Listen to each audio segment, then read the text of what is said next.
Welcome to the Eternia Archives weekly podcast where we discuss current and historical gaming topics that are of interest to us and our followers on social media. If you like our content, consider hitting that thumbs up icon. Can't read the rest of my script. Hold on. Subscribing to our channels, following us on Twitter, and joining our Discord server with the invite link in this video's description. With that out of the way, Lane is out of the office this week, so I will talk about our topics. I'm really out of sorts about said. And Lane, what do we do next? Okay. Oh We boy, miss you. it's gonna be one of those days, isn't it? Okay, so our topics this week are the top five PSP games, uh, Oh, RPG recommendations for beginners, self-imposed gaming challenges that we put on ourselves for whatever reason, and other gaming topics as we see fit. So, we would like to welcome our guest this week from Discord. You guys all know him. You love him. Nabil. let's Hi, go. everyone. Yay! Hey, We good got evening. Good evening. Thank you for having me. yeah. how's it, how's it going, buddy? It's all good, man. I'm happy to be here. That's the Ready spirit. to talk some gaming. Yeah, ready to talk some RPGs. Let's go. Let's go. All right. Let's do the thing. Okay. So, I think that Nabil should start us off. We're going to start with our top 5 PSP games. So, we'll go number 5, 4, 3 like we normally do. So, Mm, why don't you lead us off, buddy? What's your number 5? okay, so my number five. It's a game. When I was in middle school with my friends, I used to play PSP with them a lot at school, and I remember watching one of my friends play this game, and it was called Dragon Ball Z Tenkaichi Tag Team for the PSP. Ooh. Yeah, and I was a really big fan of Dragon Ball Z, like we all were that time. So I was like, huh, I remember playing the Tenkaichi Budokai from the PlayStation 2. And I was like, huh, a PSP version. That should be cool. So I got it as a Christmas gift, and it was amazing. You had all the characters, and the special thing about this game is that you could have 2 versus 2 combat. It was you and another character facing 2 other characters, or you could even have 1 versus 2, like a handicap match, you versus 2 other characters. And it was a blast, man. I enjoyed the heck out of it. You know, it was great. That's so cool. Yeah, I'm a I huge don't fan of Dragon Ball Z as well, so Yeah, I can relate. yeah, I yeah, don't I think haven't played that one. I haven't played it either. I hadn't even heard of it. Yeah. yeah, yeah. It basically, if you've played any of the Dragon Ball like Budokai games, or even the Raging Force games, it plays the same, but it has that tag team mechanic. It has a little story to it. Also, you play throughout the Dragon Ball Z story from the Saiyan saga to the Majin Buu saga. If you're a fan, you know. And it also has Hmm. like this survival mode. It was like in 100, I think it was in 100 tag team mode. You had different teams like Frieza and Cell, or Broly and Majin Buu, and you get to fight them. So it was a nice experience. I enjoyed it a lot, and you could play it at school with your friends. It was the best part. That's That's Yeah. cool. that's I really like cool. Dragon Ball a lot. I have like 30 pop vinyls and a Wow. handful of higher quality figures, so all Dragon Ball ones. So I really like the Yeah. series. It's probably the first anime I ever saw, that and Cowboy Bebop and Outlaw Star, and you guys have all seen those. You know how great Yeah, I they know. are. Yep. Yep. That's really cool. I still need to play Dragon Ball Z Kakarot from this year, though. Yeah. Oh I yeah. True. I That's true. haven't played it. When it first came out, my husband picked it up. I got him the collector's edition, and he sat in front of the TV until he maxed out like at level 99 everything, busted as hell Wow. characters. Like he went to town. So as soon as the all the DLC comes out, he's gonna play through that and just curb stomp it. So I mean, he is a huge Dragon Ball fan and he loved it. And because I saw so much of it, I'm not gonna play it. But Mm. it's really cool. Yeah, thanks for sharing that one. Yeah. That's Yep. really That cool.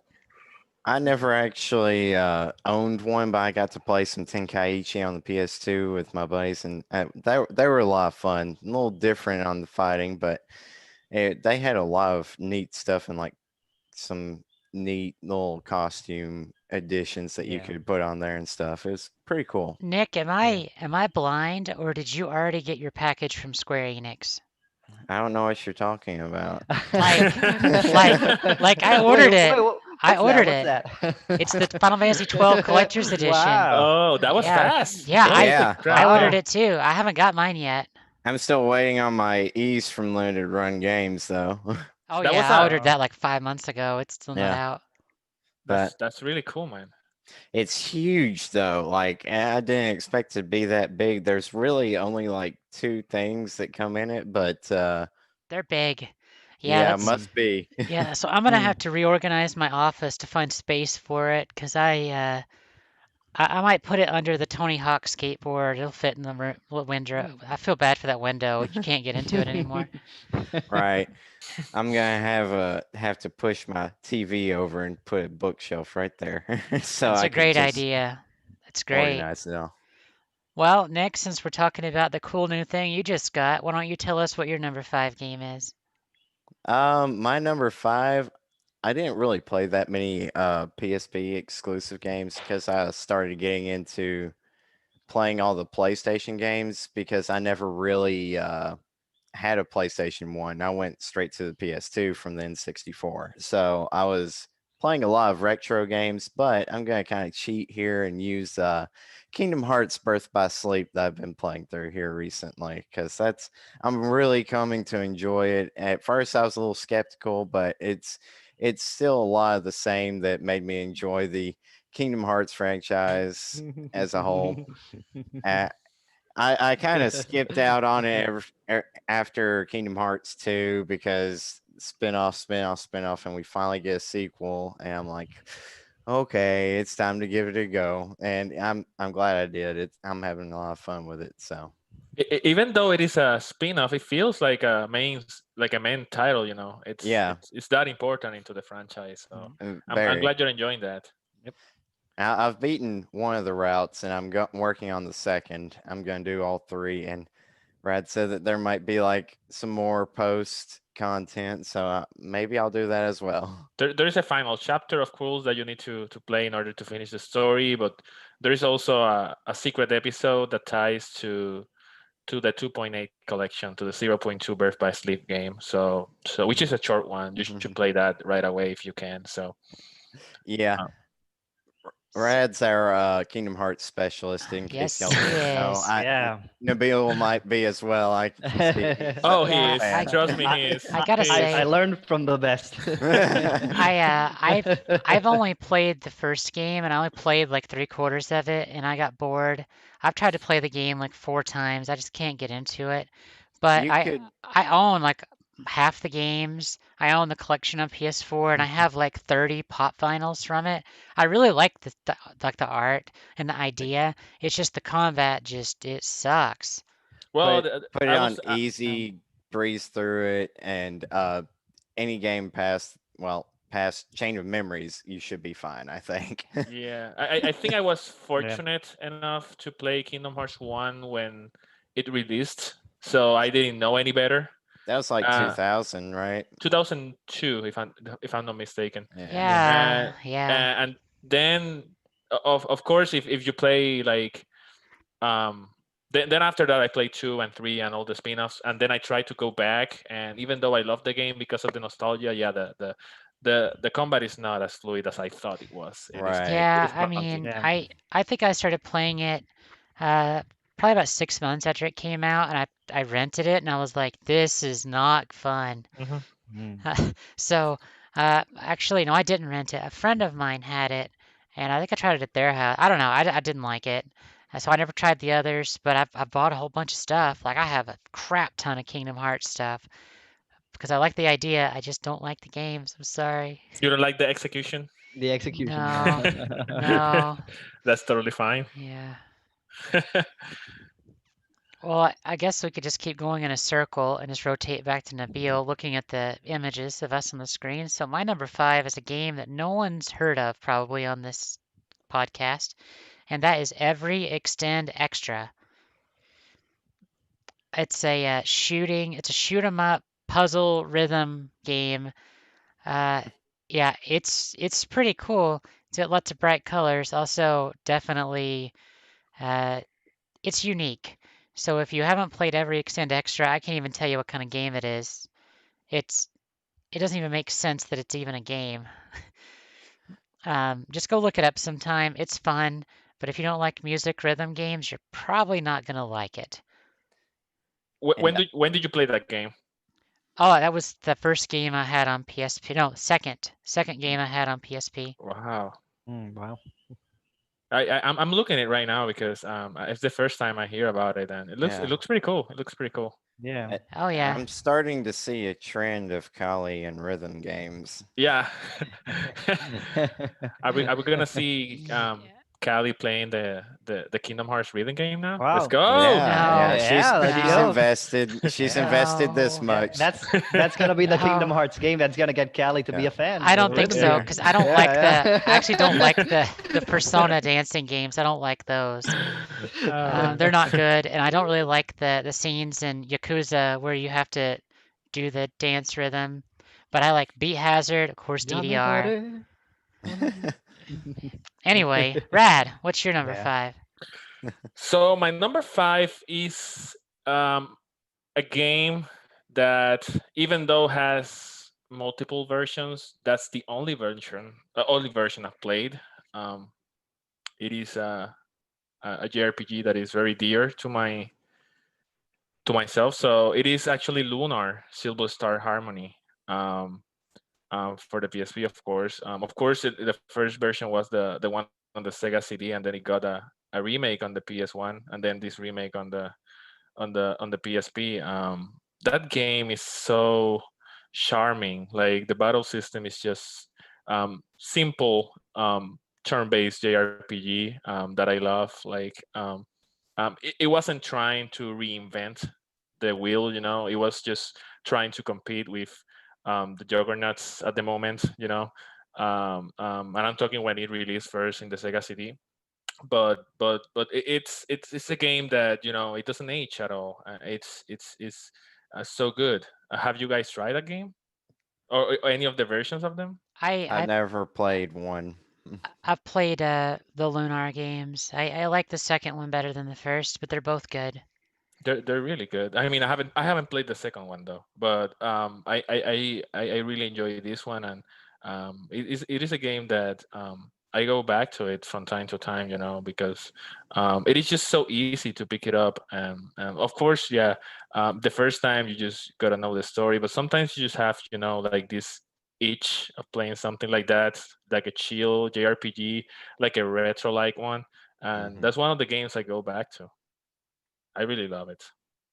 So yeah, so that's my number 5. I think Eric said that. I could be wrong, but I think he said that was like the best version.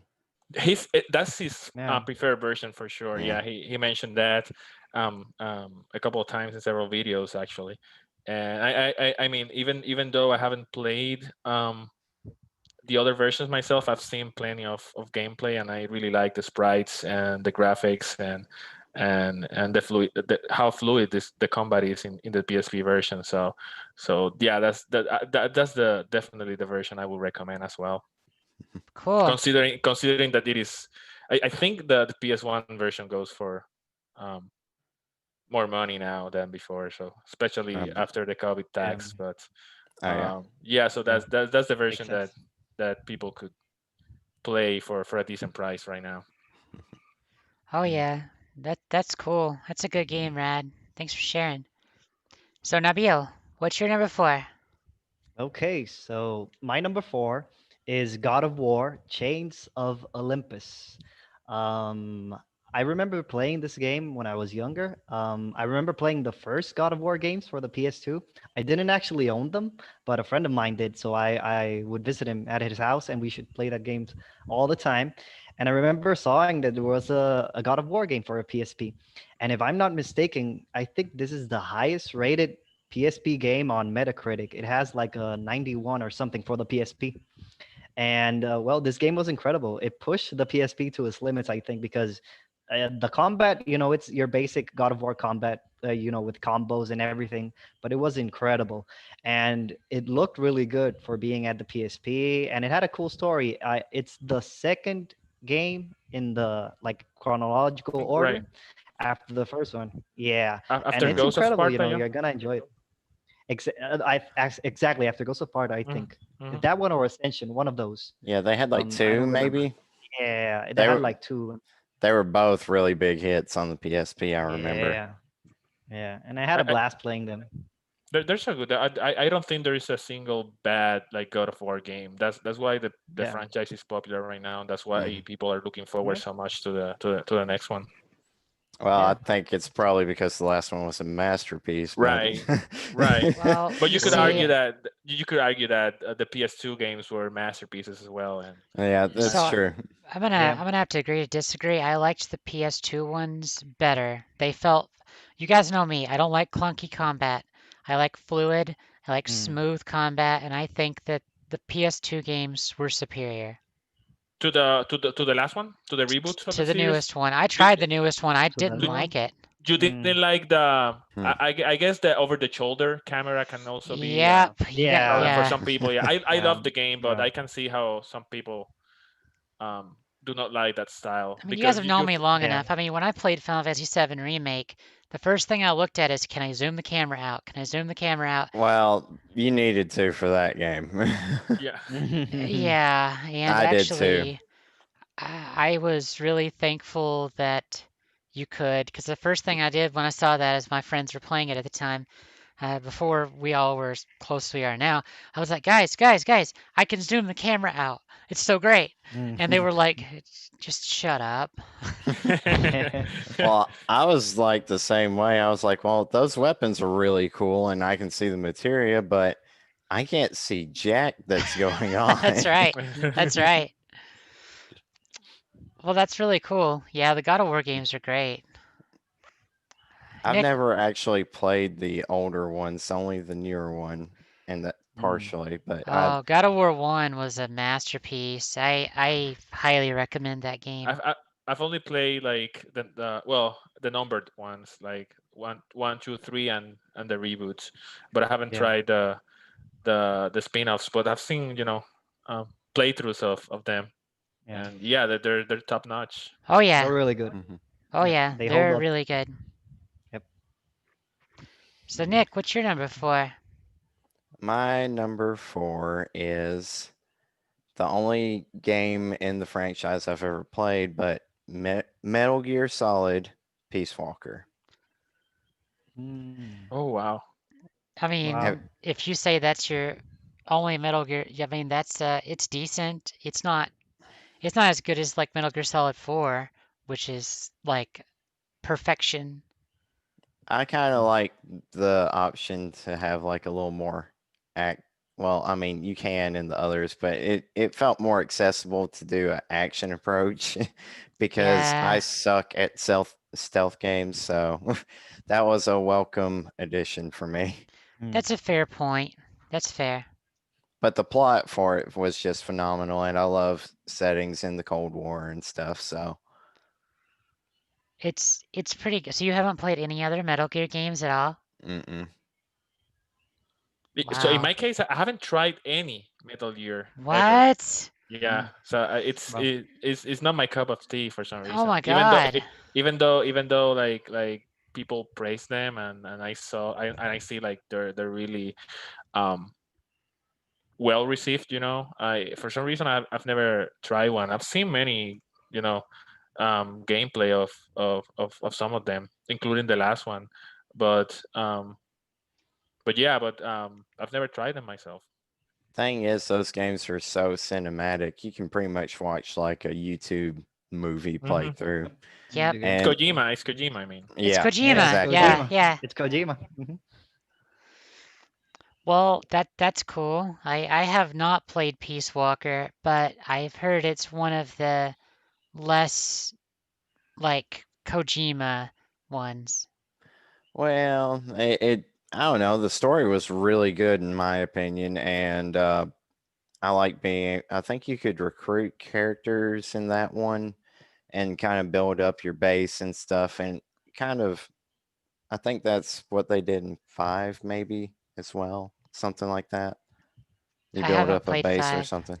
Uh, I haven't either, but I think that's what they do. But it seemed they took a lot of the things in Peace Walker and applied it to 5, and 5 was really well received. So I think I think that was a lot of new ideas that they kind of approached there, and it just I enjoyed unlocking all the new tech and everything as I played throughout, and it was a great little time sink, little action stealth game, and I enjoyed it.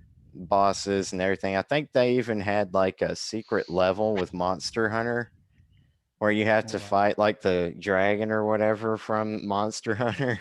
It's pretty yeah, awesome. that's really cool. I didn't do Yeah. that. Yeah. Hey, we got Ray in the chat. We got Ray and Kiss. Hey guys, chat's pretty quiet. I think I forgot to remind people enough times that we're starting half an Mhm. hour early. Oh, yeah. That's okay. Yeah. It's an experiment. We'll see. Yeah. Well, it's a S- little shift. Yeah, so Thank you for joining, guys. Yeah, yeah, thank appreciate you it. so much.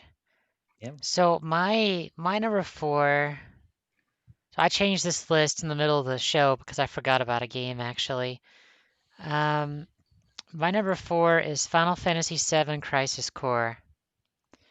Uh, if you haven't played Crisis Core, it doesn't play like the other Final Mm-hmm. Fantasies. It's like an action It's an RPG, action RPG. but it's neat. It's got a good story. I don't know if they retconned the story with 7 Remake.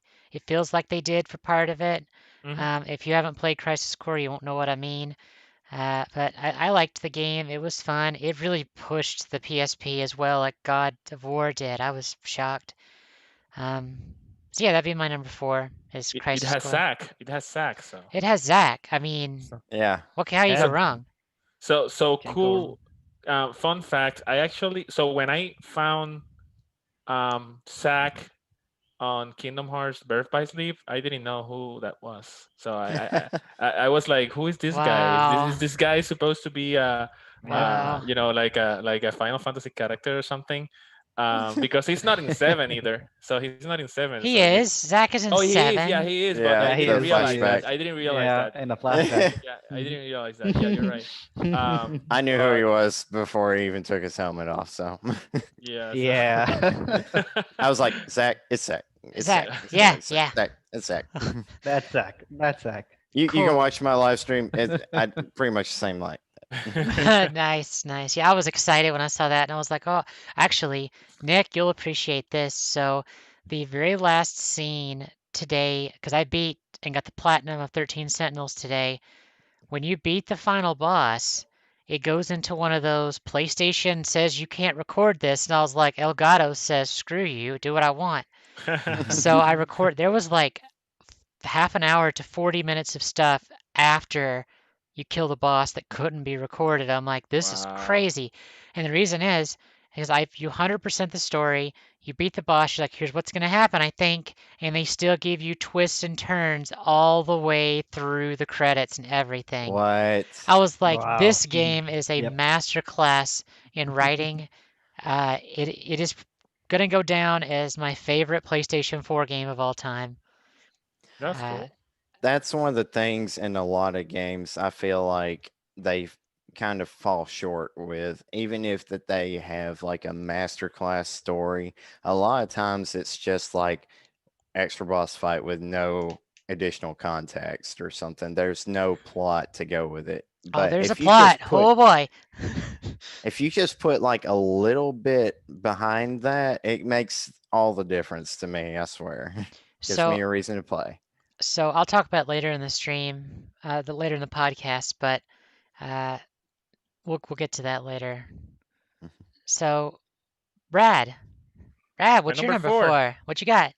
My number 4 is a classic. It's another classic. I have to say. I'm talking about Final Fantasy, but in my case, it's Final Fantasy IV, the complete collection. Nice. Wow. That's definitely my favorite version of Final Fantasy IV. Like it looks so pretty. Um, There's another version. There's the DS version, but I prefer this Yeah. one better. The 2D sprites are so beautiful. I mean, what can I say about Final Fantasy IV that people don't know already? Man, that story between Cecil and Kane and it's in my opinion the first Final Fantasy that had a big story. Hmm. So yeah, if you haven't played Final Fantasy IV, you should check it out at some point. Is one of those games. I will say that in my opinion, like that, like from 4 through 9 is like the golden era of Final Fantasy games.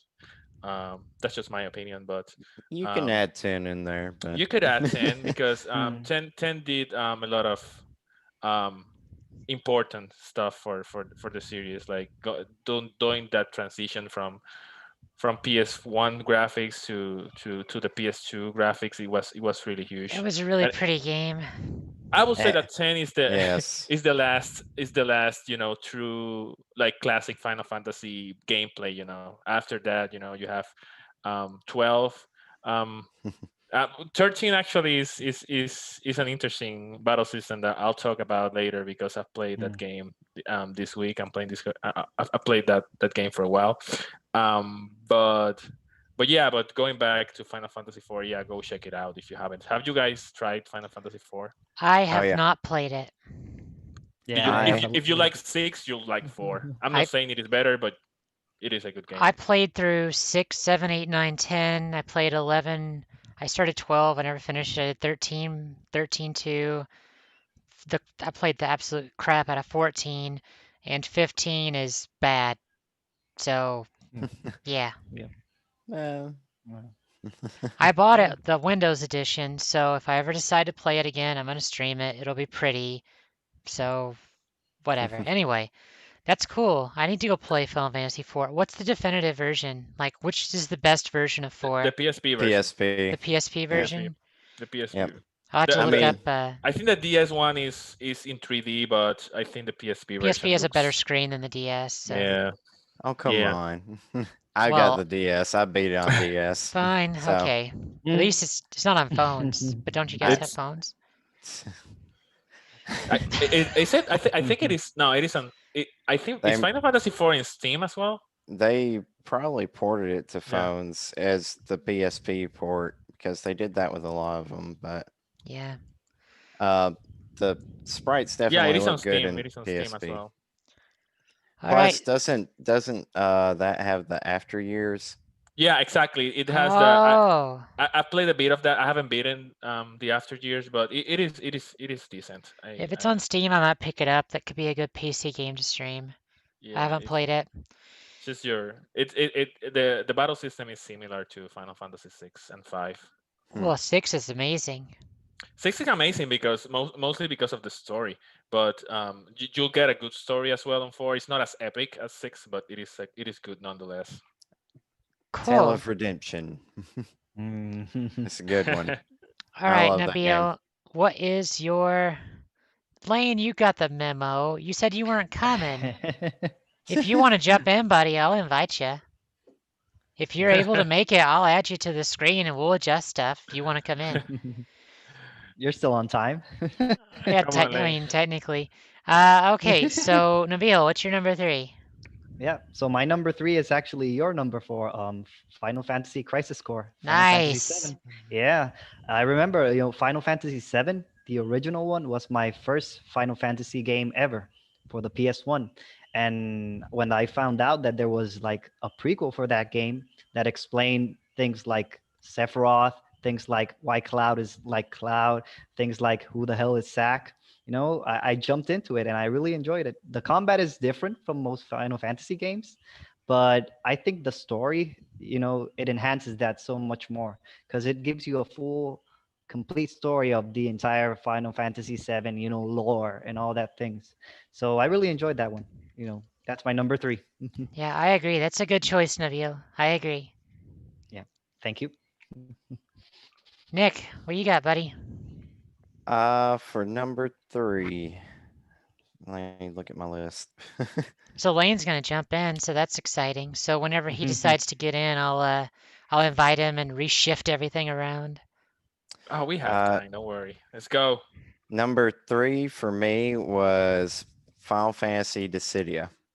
Ooh, Oh, that's Nice. actually I was someone mentioned that in the chat. I think it was it's Kiss, right? Kiss. Yeah. Yeah. Mhm. It's, yeah. That was a phenomenal game for me. I just couldn't believe they brought together all the Final Fantasy characters, and they gave it kind of a generic, was it chaos versus light, the forces of good versus evil, but it just Versus felt evil. so epic to me. All the characters and like throwing in bits of their story together and kind of seeing how they clash against the other characters. And then they made duodecim and they like expanded upon it even more. You could learn like all these fighting moves, and it was like one of those fine balancing systems for the combat, because you don't actually deal damage until you like build up this number, and I'd always just do like 9,999 or whatever, like the max I could do. Just build it up till then, and Oh, that it was looks like Lane wants to join but doesn't understand how Zoom works. So let's invite Lane. looks Get like Team Kali winning. Team ah. Cali getting points. Hashtag There's Team a Kali. reason that I do the tech side of stuff. All right, Lane's coming in. As soon as Lane gets in, I'll reorganize all the stuff, and so bear with me a couple moments, everybody, to get everything adjusted. Oh What's gosh, up? this guy. Let's go. Guess we just let in everybody now. If you guys want to Anybody in join, the all you have chat to do is wants to join? do you guys see how we pick up people from the chat randomly? I'm invited Yeah. to the That's the- great. to Hey, the stranger, podcast, just welcome like to the that, just like that. podcast. What's He's his like, name? can I jump in? Yes, you can. What's his It's name? just- The Lane Nato. What the hell is that? I'll be sure to get my neighbor on the next podcast. He might have some nice, he might have some nice what is the word? Recreational drugs for us. Nice. Oh. That sounds great. Oh, awesome. Yeah, Anyway. I just pulled in about 5 minutes ago. So I was listening to you guys on the drive. Oh, So- cool. Thanks Yeah. for supporting our stream, stranger. I appreciate to have new viewers to our podcast. Thanks for letting me be a part of it. Anytime, buddy. Hopefully I'm well qualified for the job. I don't know what you're talking about. We decided that we just replace you with the guy we just met off the street, Nabil. I see Yeah. where my value is. Hey, did you not read the paper, Lane? No poly, no waiver, no statement. All right, guys. I got the. Does that look good? Those of you watching the stream, does that look Oh, like I set it up looks, decent? Perfect. Little. There you go. Yep, Is that better? got it. Yep, Okay, got it. good deal. All right. So sorry for the inconvenience. So we had what we have Nabil number 3, Nick number 3, Well, Yeah, exactly. Nick number 3, right? That's where we're at. Yeah, Nick number 3. yeah, I just finished up saying Dissidia was like my favorite fighting game on the PSP, because it brought all the Final Fantasy characters together. It added in like a leveling system. You learn new moves. You got equipment. It felt like a full-on Final Fantasy game in like every sense to me. And you got all the characters and these awesome like limit breaks as like your fighting moves and stuff. And it is like the greatest form of fan service right there. And I loved every second of it. Yeah. Speaking of fan service, Hope is not here today. Otherwise, we get a comment about that, I'm sure. Mr. Hope. So, I have once again reorganized my list in the middle of the show. Lane, actually, you weren't here yet. Do you have any PSP games for your 5, 4, and 3 spot? I am completely and utterly unprepared for everything. Oh, come So on, Lane. so you guys go ahead. I never actually owned a PSP. Let's So continue, and Okay. if at some point Okay. Lane wants to join in the discussion. I mean, I Just- need to shoot. I need to scream, be just prepared for scream. the future topics. Mm. Yeah, I'll Okay. screen if I come up with something. Take All it away. right, my number 3. It's perfect that our buddy Lane is here for this because the number 3 Ooh. for me on this list is going to be Legend of Heroes Trails in the Sky trilogy. I played the first game. I didn't love it because I played Cold Steel first, but the story in these games, guys, is it's really good. It's not as good as Cold Steel, Team Cali, but That's debatable. it's still good. It's still good, and I gotta say that I like the third story probably the most of all of them so far. Trails in the Sky the third. Interesting. The story in that game, like Kevin's my favorite character from SC. Like he's just so interesting, and the whole game is just about Kevin and his bullshit. So it's great. If you have not played these games, well, I'll be honest, Cold Steel 3 would have made so much more sense when they went to Hamel, when they went to the grave, with so much stuff happening in Cold Steel 3, it would have made infinite more sense if I would have played these games first. So Yeah. I would like to reach out to that stranger down there, Lane, for highly Who, recommending me? this series. It's not as good as the other ones to me for gameplay, but the stories, guys, the stories. It's so important if you're gonna play the Trail series, you have to know the story. So that'd be the number 3 for me is the trilogy of Trails in the Sky. Yeah. Awesome. I'll pick that one too. I'm just not sure where. Got it. Okay, Rad, what's your number 3? My number 3 is Shin Megami Tensei Persona 3 Portable. Nice. I don't know what Atlus is waiting for in order to port this game already to other consoles or to PC or to anywhere. I mean, this is the version that we should get, the version where you can control your party members, the superior version of Persona 3, in my opinion. Yeah, so it's such a good game. I mean, if you like Persona, what can you expect? Those creating those monsters, demons. I mean, turn-based RPG. So music is fantastic. I really have a hard time deciding between Persona 3, 4, and 5 when I'm thinking which is the one that I like the most. Like today is probably 5, but tomorrow it could be 3 because 3 is really good and 4 is good as well. So that's my number 3, Persona 3 Portable. Had you guys played Persona 3? Oh yeah, I want Persona to. 3 is very good. It's a very good game. That version doesn't have the FES expansion, does it? I don't think so. Yeah, Yeah. it doesn't have the. I the think FS. that's like the main thing that holds it back. Plus, it lacks the 3D exploration. Yeah. Right. So we need Persona 3 Portable, so that you can control your party members, but adding that would be great. I would the love post game that. as well. Yeah, exactly. Right. That's what we need for. That'd be really That's- great. That's the only thing. So I've played Persona 4 Gold and Persona 5 Royal. The only thing holding me back from playing Persona 3 is for that very reason. Is I kind of want to, if I'm going to spend, whatever it is, 80 hours in that game, I want to play a definitive edition of it.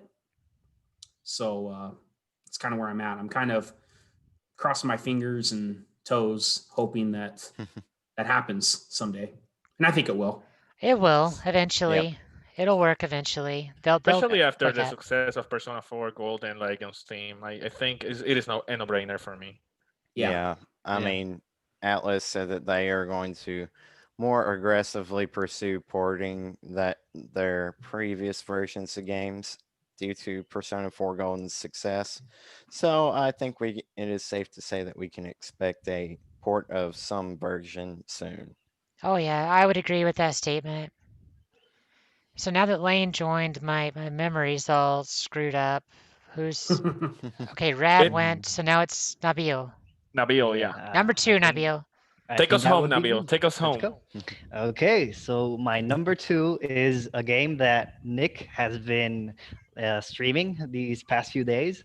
It's probably the reason why I discovered one of the series that I hold dear to my heart, and it's Birth by Sleep, Kingdom Hearts, Birth by Sleep. Nice. Let's go. Um, yeah, this game was actually, it was a present, and Rad gave it to me when I was younger. Ah, Yeah, he wanted me to go to discover the Kingdom Hearts world. So I remember playing Kingdom Hearts 1 and 2 when I was younger for the PS2, but I was so young that I only remember fragments of it. I didn't really care about it. So when I played Birth by Sleep, it was interesting because it's a whole different set of characters. It's its own story, even though it has to do with the universe's story, the big overall arc. But I really enjoyed this game, and the story, I fell in love. I'm a story guy, so I really enjoyed that. Watching it back now, watching Nick streaming, I can accept things like, wow, if this game was like in the PS3 or something like that, it would have been amazing oh because the yes. mechanics, the PSP hold a little bit of it. Mhm. But man, I really enjoyed this game. It was a part of my childhood, and I can't say enough about it. Right. Like Fantastic choice. I Yeah. love the story of it, but it's like every time I play, I'm like, if they'd gone with the PlayStation 3. Yeah, it would have been, man, that would have Yeah, been great. yeah, but it's still a really good game. Yeah, Yeah. I One, enjoy the combat. The combat is a little different from the other Kingdom Hearts games. They implement the command deck, and it's an yes, interesting concept. Yeah, it was really fun. it really lets you kind of tune in your own play style. So, Exactly. Yeah. Lane, I don't normally want people to have to change their backgrounds, but the M on yours is cut off. Yeah, I know. That's from. It's funny you mentioned that because I'm actually looking for a replacement for it right now. Well, I'm just like, well, we have that on our stream. I'm sure that's good I'm sorry. I for know young people. it's unprofessional, and I'm sorry. Okay. Fix it. Fix it. Just hold your arm up or Yeah. something. It's a It's fact. like Other arm. There you or go. that Second strike tonight, Lane. we're Second strike, man. we're professionals. I will have that fixed. Demonetized. Oh, I'll have God. that fixed for you just shortly. Just give me 2 seconds. Okay, cool. Well, lots of Kingdom Hearts love in this chat today, it seems like. Uh, Nick, what do you have? Number 2.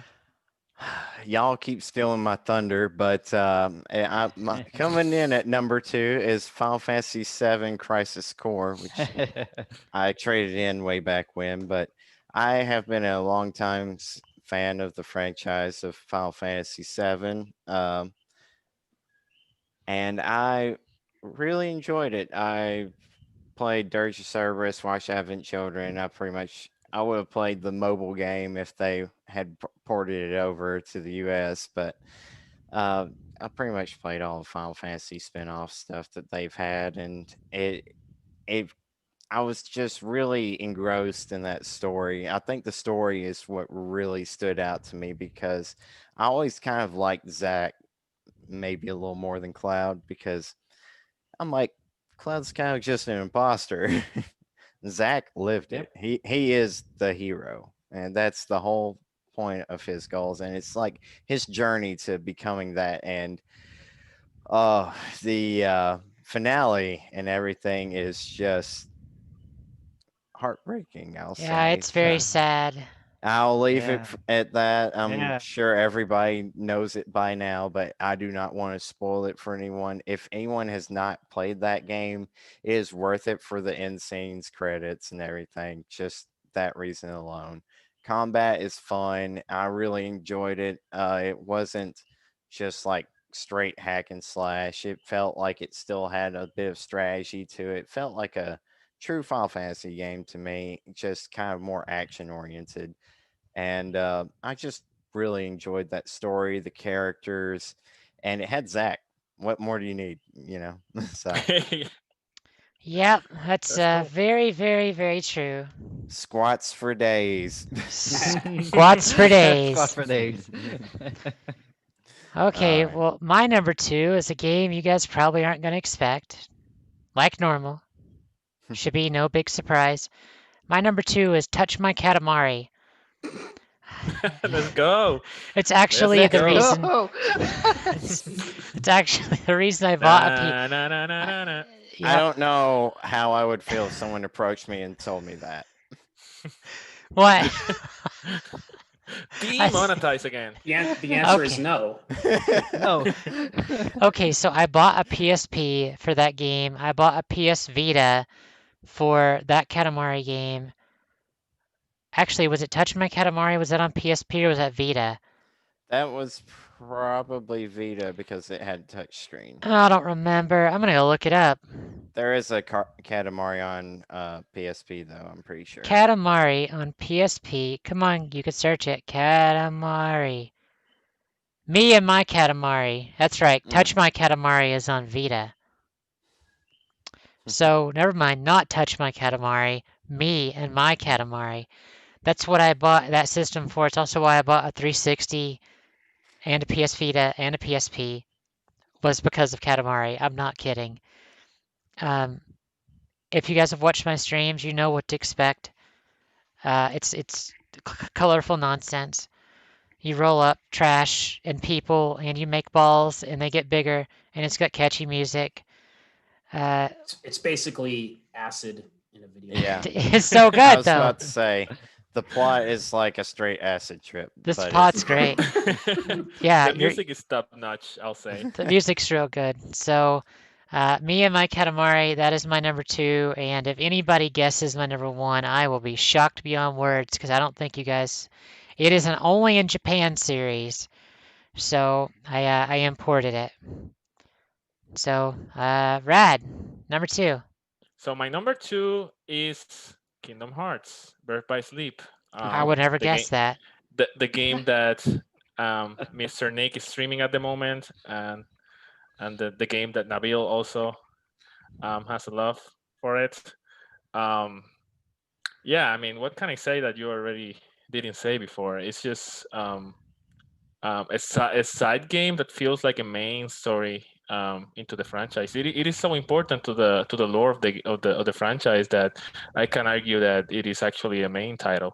Um, and sometimes, I mean, considering how the story from Birth by Sleep ties to like Kingdom Hearts 3 and other stuff, you know, sometimes you wonder if if Nomura, this madman, is thinking that way ahead, you know. It's yeah, it's crazy the connections that he comes with sometimes. So yeah, so you'll see, Link, if at some point you keep playing the franchise. But yeah, but one of my favorite characters of the franchise is Aqua, and she's in the game as well. oh yeah. The different routes was something new for the franchise. So yeah, you could definitely, instead of having a 30-hour story, you have three different stories with of about 10 hours each, and I will say like 90% of each route is independent to the others. So that's actually good. Then you have like a final chapter tying everything together, and then you have a secret episode. And if you still want to play more, you have secret bosses. Some of the most difficult secret bosses on the franchise are in that game. Holy crap! I just Mm. remember. I still have PTSD with the secret boss of that game. It is so hard. Um, Same.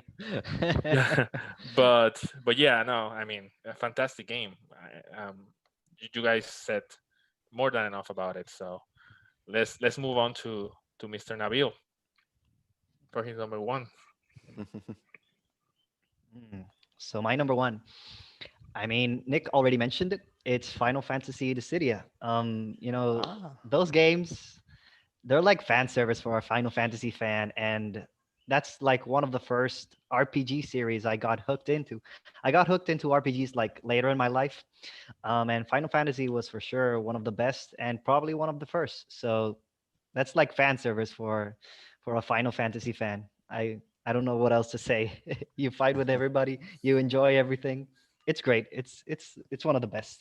Right. Can't you Yeah. like you unlock like all the classic tracks that you can fight to Yeah. and everything, Exactly. the armor pieces, the weapons. You can Yeah. still equip equipment like a true Final Fantasy game is why I Exactly. loved it. There's I don't think I've found quite another fighting game that offers like that much kind of replayability to me because of all that equipment and stuff. Exactly. So, Yeah. Yep. That's true. That's my number one. well That's deserved. cool. I still need to play that game. How does that Dissidia game compares to others? It's not. Well, the last one is dumpster fire, from what I understand. So, So it is trash, the one on the PS4. yeah, it's free actually. Oh, So, gotcha. Interesting. but the Yeah, it's free. Exactly. Yeah. Mhm. PSP game, Duodecim, is supposedly like improves on the original in like every shape, form, fashion. Is what I understand. I never actually got to play it, but reviews are very good. I remember looking at it and wanting it. Nice. Nice. All right, Nick, what is your number one? Like I said, y'all keep stealing my thunder, but my We know number it's one me and my spot. Katamari. We know that, right? How'd you guess? Oh. You took it. You took Yeah. Is the it? words out Is of it? my Oh mouth. my god. No. no. Rad stole my thunder with Sorry. Persona 3 Portable for my number one spot. It was the first time I ever played Persona 3, and I saw that didn't really know what it kind of took out from the original. And honestly, I was perfectly happy playing the way I was. You get to choose from the male and female protagonists in that game as well, and gives you some different interactions with the characters. And it's a lot of it's a very dark story, and the interaction with your characters just kind of builds the tension that grows with the group over time as they go throughout the dungeons and everything. And it's like their interactions as you um progress just get steadily more dark, and like it you can feel like the tinge in the game. It's like the fog in a Scooby-Doo episode where he literally cuts it with a knife. It's great. I love it. And it just feeds up into this final battle. And I made it to like the final Guardians or whatever, and then my PSP broke. Like it Ah. Oh just wow. stopped, like the disc tray, like where it reads the disc, literally just plopped open, and literally the entire part just fell out. I was like, oh well. But that's probably one of my favorite games of all time, and it's just a really dark story with characters that kind of stick with you. And I never really played a game where the character shoots himself in the head to summon a spirit god. So Yeah, that's at the time. I guess if you think of that game came like at least the PS2 version that came out like in 2004, 2005, I think, Mhm. 15 years ago. Um, I don't see if that game will have been. Probably it will have probably a lot of controversy now if it releases like in Oh 2020. yeah.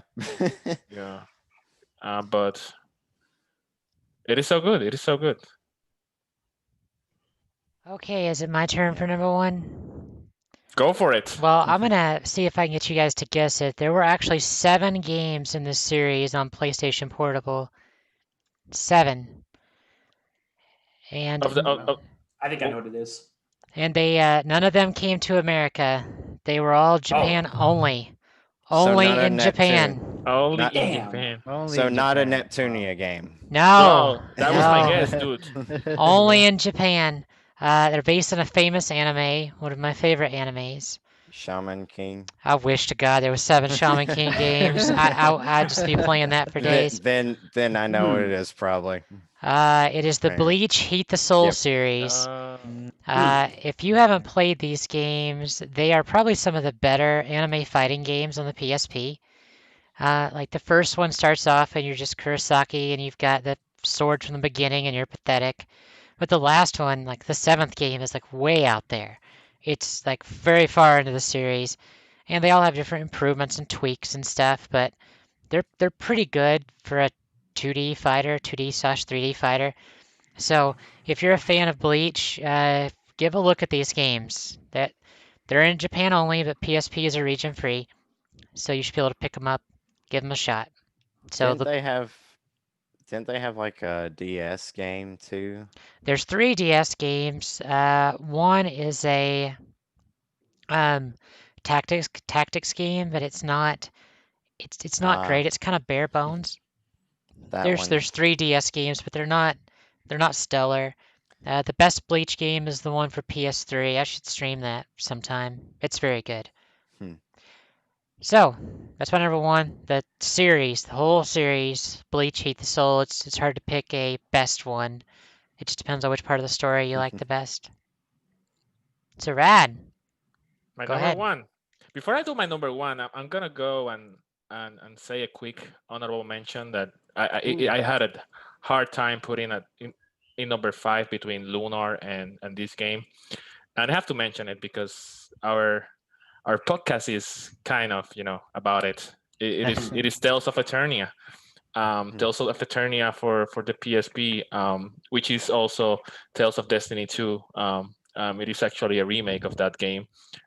It is such a good game, classic Tales story with skits.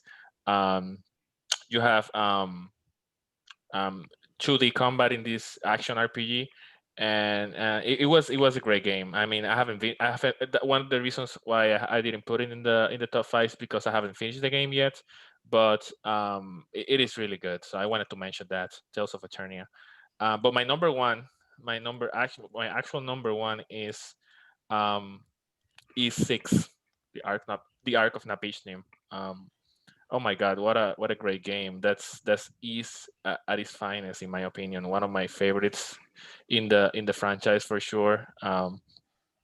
Really difficult game, I have to say. But yeah, but it has it all. Like decent combat, good story. Um, the mechanics, they don't feel clunky at all. Like controlling Adol is pretty good. Um, it does have like some um, things that could have been improved, like adding more checkpoints into the dungeons and having like fast traveling, because sometimes the enemies are so hard that you have to backtrack and grind and come back. And but if that's the only thing that is holding that game back to being like a masterpiece in the E series, in my opinion. I loved it to pieces. It is not a long game. It is actually, you can beat that game in less than 20 hours. Yeah.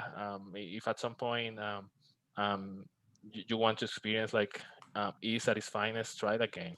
Just be ready to be challenged, but it is fantastic, in my opinion.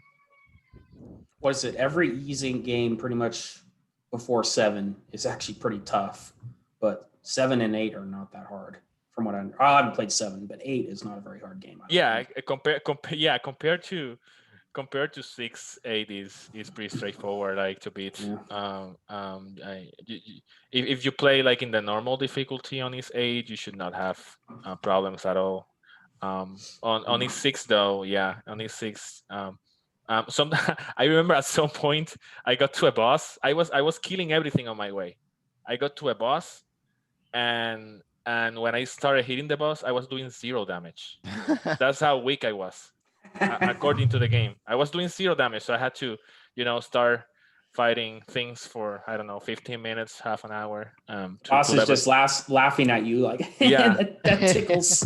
Yeah, exactly like that. Then I started doing damage to the enemy. But yeah, but it's fantastic nonetheless. Levels make such a difference in these games. Yes. Yeah, that's true. That's Well, true. And in that game in particular, like you have like you also have to level up your sword, not only your character. So that's right. influenced the combat so much. Yeah, East Origin was a cakewalk. That's a tough one as well. I died over 50 times, without a doubt. I will say East Origin is close in difficulty to X6. I think X6 is more difficult, but East Origin is really tough as well. I remember when I fought the final boss, I did like maybe half of its health in its final third form. And I was like, Jesus, I just cannot beat this thing. And then, like, next time I went I grinded for one level, came back and mopped the floor with him. I'm like, what the crap? It makes a huge difference in that game. It's sometimes one level is it's just what you need. It's just what you need. Yep. So yeah, that's my number one. So I gotta say, I'm a little surprised. Oh, so my honorable mention, I typed it in chat. Another rhythm game, Guitar Man Live. It's pretty fun. Yeah, there's a couple of Hatsune Miku game. I play a lot of rhythm games. Okay, just deal with it. It's fine. Not only DDR, Oh. you have other stuff. I have other Go. stuff. Mhm. Actually, probably one of my favorite rhythm games of all time on a game console besides DDR is on the DS. And if we ever get to the DS, I'll talk more about it. But that is Osu Tatakai Ouendan. It's the Japanese version of Elite Beat Agents, Oh. but it's all Japanese music. So for those of you that like Japanese stuff a lot, like the big thing about that game is they have my favorite Japanese band, one of their songs in the game, Music Hour by Pornograffiti. That's the name of the band. Look it up. It's a real band. Pornograffiti has been Look it up right around. now. Demonetized. No, they're a real band. They have been around for more than 20 years, and they keep having music come out. They're a J-rock band. They did the See- opening to Full Metal Alchemist. They did some other stuff too. Oh, Oh. oh, those Okay. are those. Okay. Okay. Okay. Now I see. Wow. Yeah. Okay. What was the name, Cal? We What was the accept name? this now. Pornograffiti. Yeah. I can't make it up. I can't make it up. Pornography. They're very. So They're very I'm on my good. work laptop right now, and I think I'm gonna have to go incognito mode before I can search that. It's the band name. Go look it up Be on. careful. Go to Be careful, CG. Lane. Go to CD Japan. I don't want HR on my ass. Go to CD Japan. It's a Japanese band. I swear to God. Well, you I believe see, you, I believe boss. We see, boss. I was on a podcast, and one of the members was talking about a J-rock band, and they just happen to be called Pornograffiti. They really are. They've been around for a long time. Anyway, really cool lists, everybody. Lane, do you actually have any games you want to Right. talk about? So in no particular order, I'll just quickly throw out a few. Crisis Core, Breath of Fire 3, I played on PSP, and Trails in the Sky. It's definitely number one. So before Awesome. we move on, can I show you guys something real quick? Sure. No. See Check. Oh. Check. Okay, I I'm think gonna you know have what to it is. I hate you Yeah, for yeah, this. yeah. Hold on. I gotta turn my background off for this. Yeah, I hate Lane for this. Yeah, I saw I've this. been I was like, debating I'm buying one so for years. jealous. Check this shit out. Oh. A freaking Gunblade. That does it click? Can you pull the trigger? Ah, you son of a! Oh wow. It's Squall Leon all the time. Again. I hate all over the you. place. Yeah. Yeah. Yeah. If- Yeah, okay, so, this most important thing you Wow. guys need to know right now, for all of the people watching the podcast that just happen to be single ladies obsessed with Final Fantasy VIII, your man's right there. If you're looking for a Halloween partner. Yeah. There you Yeah. go. I'm your For a man. costume. Yeah. Squall. There he is. I'm your I think Lionheart. I think you should donate that to me, Lane. I mean, Yeah. I have the tattoo, so Yeah. Oh, It's a funny wow. story, actually. Yeah. So my sister, she had her ex-boyfriend or something bought it at Comic-Con. He moved out, left it at her house, and then she knew I loved Final Fantasy, and she's like, "So Lane, what's his name, left this Gunblade. Do you want it?" I'm like, hell yes, I want it. So she finally gave it to me today, and I was like, wow, this is really cool. best breakup ever. Yeah, seriously. It was It's- worth it. It was worth it. You know, it's a little dirty.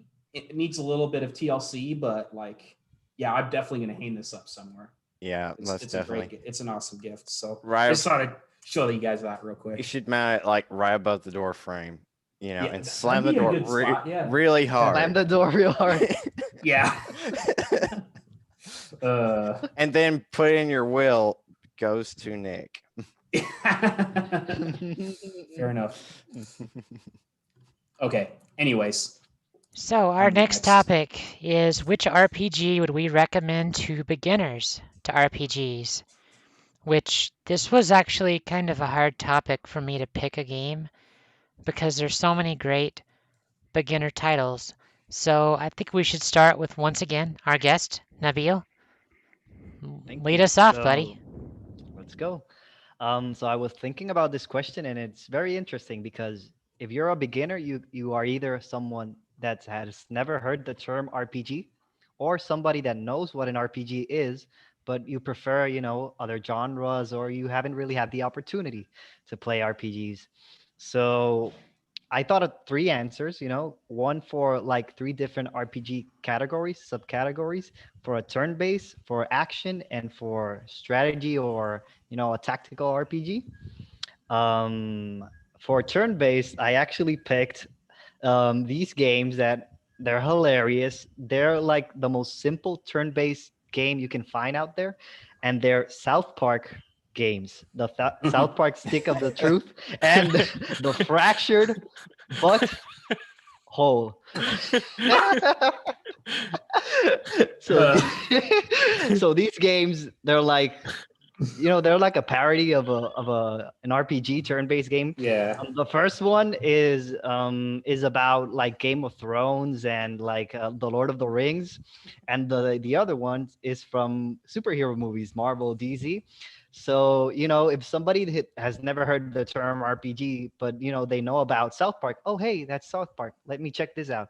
Oh, so this is a turn-based RPG. You can like just hit a dude with a hammer or throw like one magic attack, but that's a turn-based RPG, so that's Yeah. the game I would recommend to them. And for action RPG, this is a more serious answer.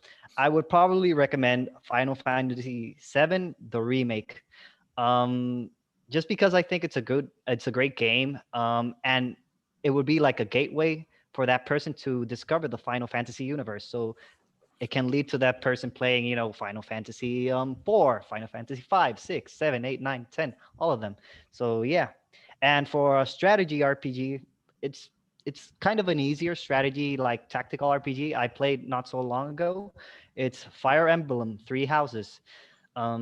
It's a cool game, and it helps if you've never played a strategy game before because it has different modes. It has like the classic mode, when if your character dies during the battle, you lose him forever. But it also has like an easier mode, so if your character dies, you can revive him again.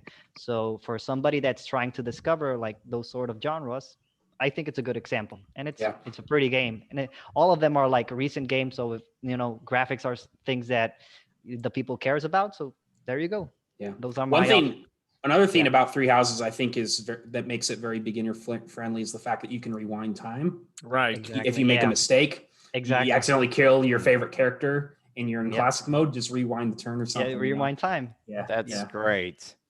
Exactly. That's one of the features that definitely beginner friendly. Like Mhm. obviously the casual mode as well, but that's coming since Awakening, I think. But Yeah. the combination of those two, and the easy if you want to go even easier, you can choose the easy difficulty, and Yeah. the game is Exactly. really easy in that way. Like you have characters like Edelgard or Dimitri Yeah. that will kill everything like in one shot. So yeah, Yeah. I agree with that choice. Rewind function. So hopefully my South Park choice will make people play RPGs more. Yeah. There we go. There we go. I need to have it in try my that. backlog. I'm so tempted to start a playthrough on that right now. They're So Is it hilarious. very You long? like that So, humor? I I gotta don't think say, so. I gotta say, Nabil, you just made my life Yeah. a lot more difficult because I didn't know we were gonna do a tactical RPG, a No, no. That was non-tactical, just an that was just action. me. Now I have That was to. me. I have to. You set the bar.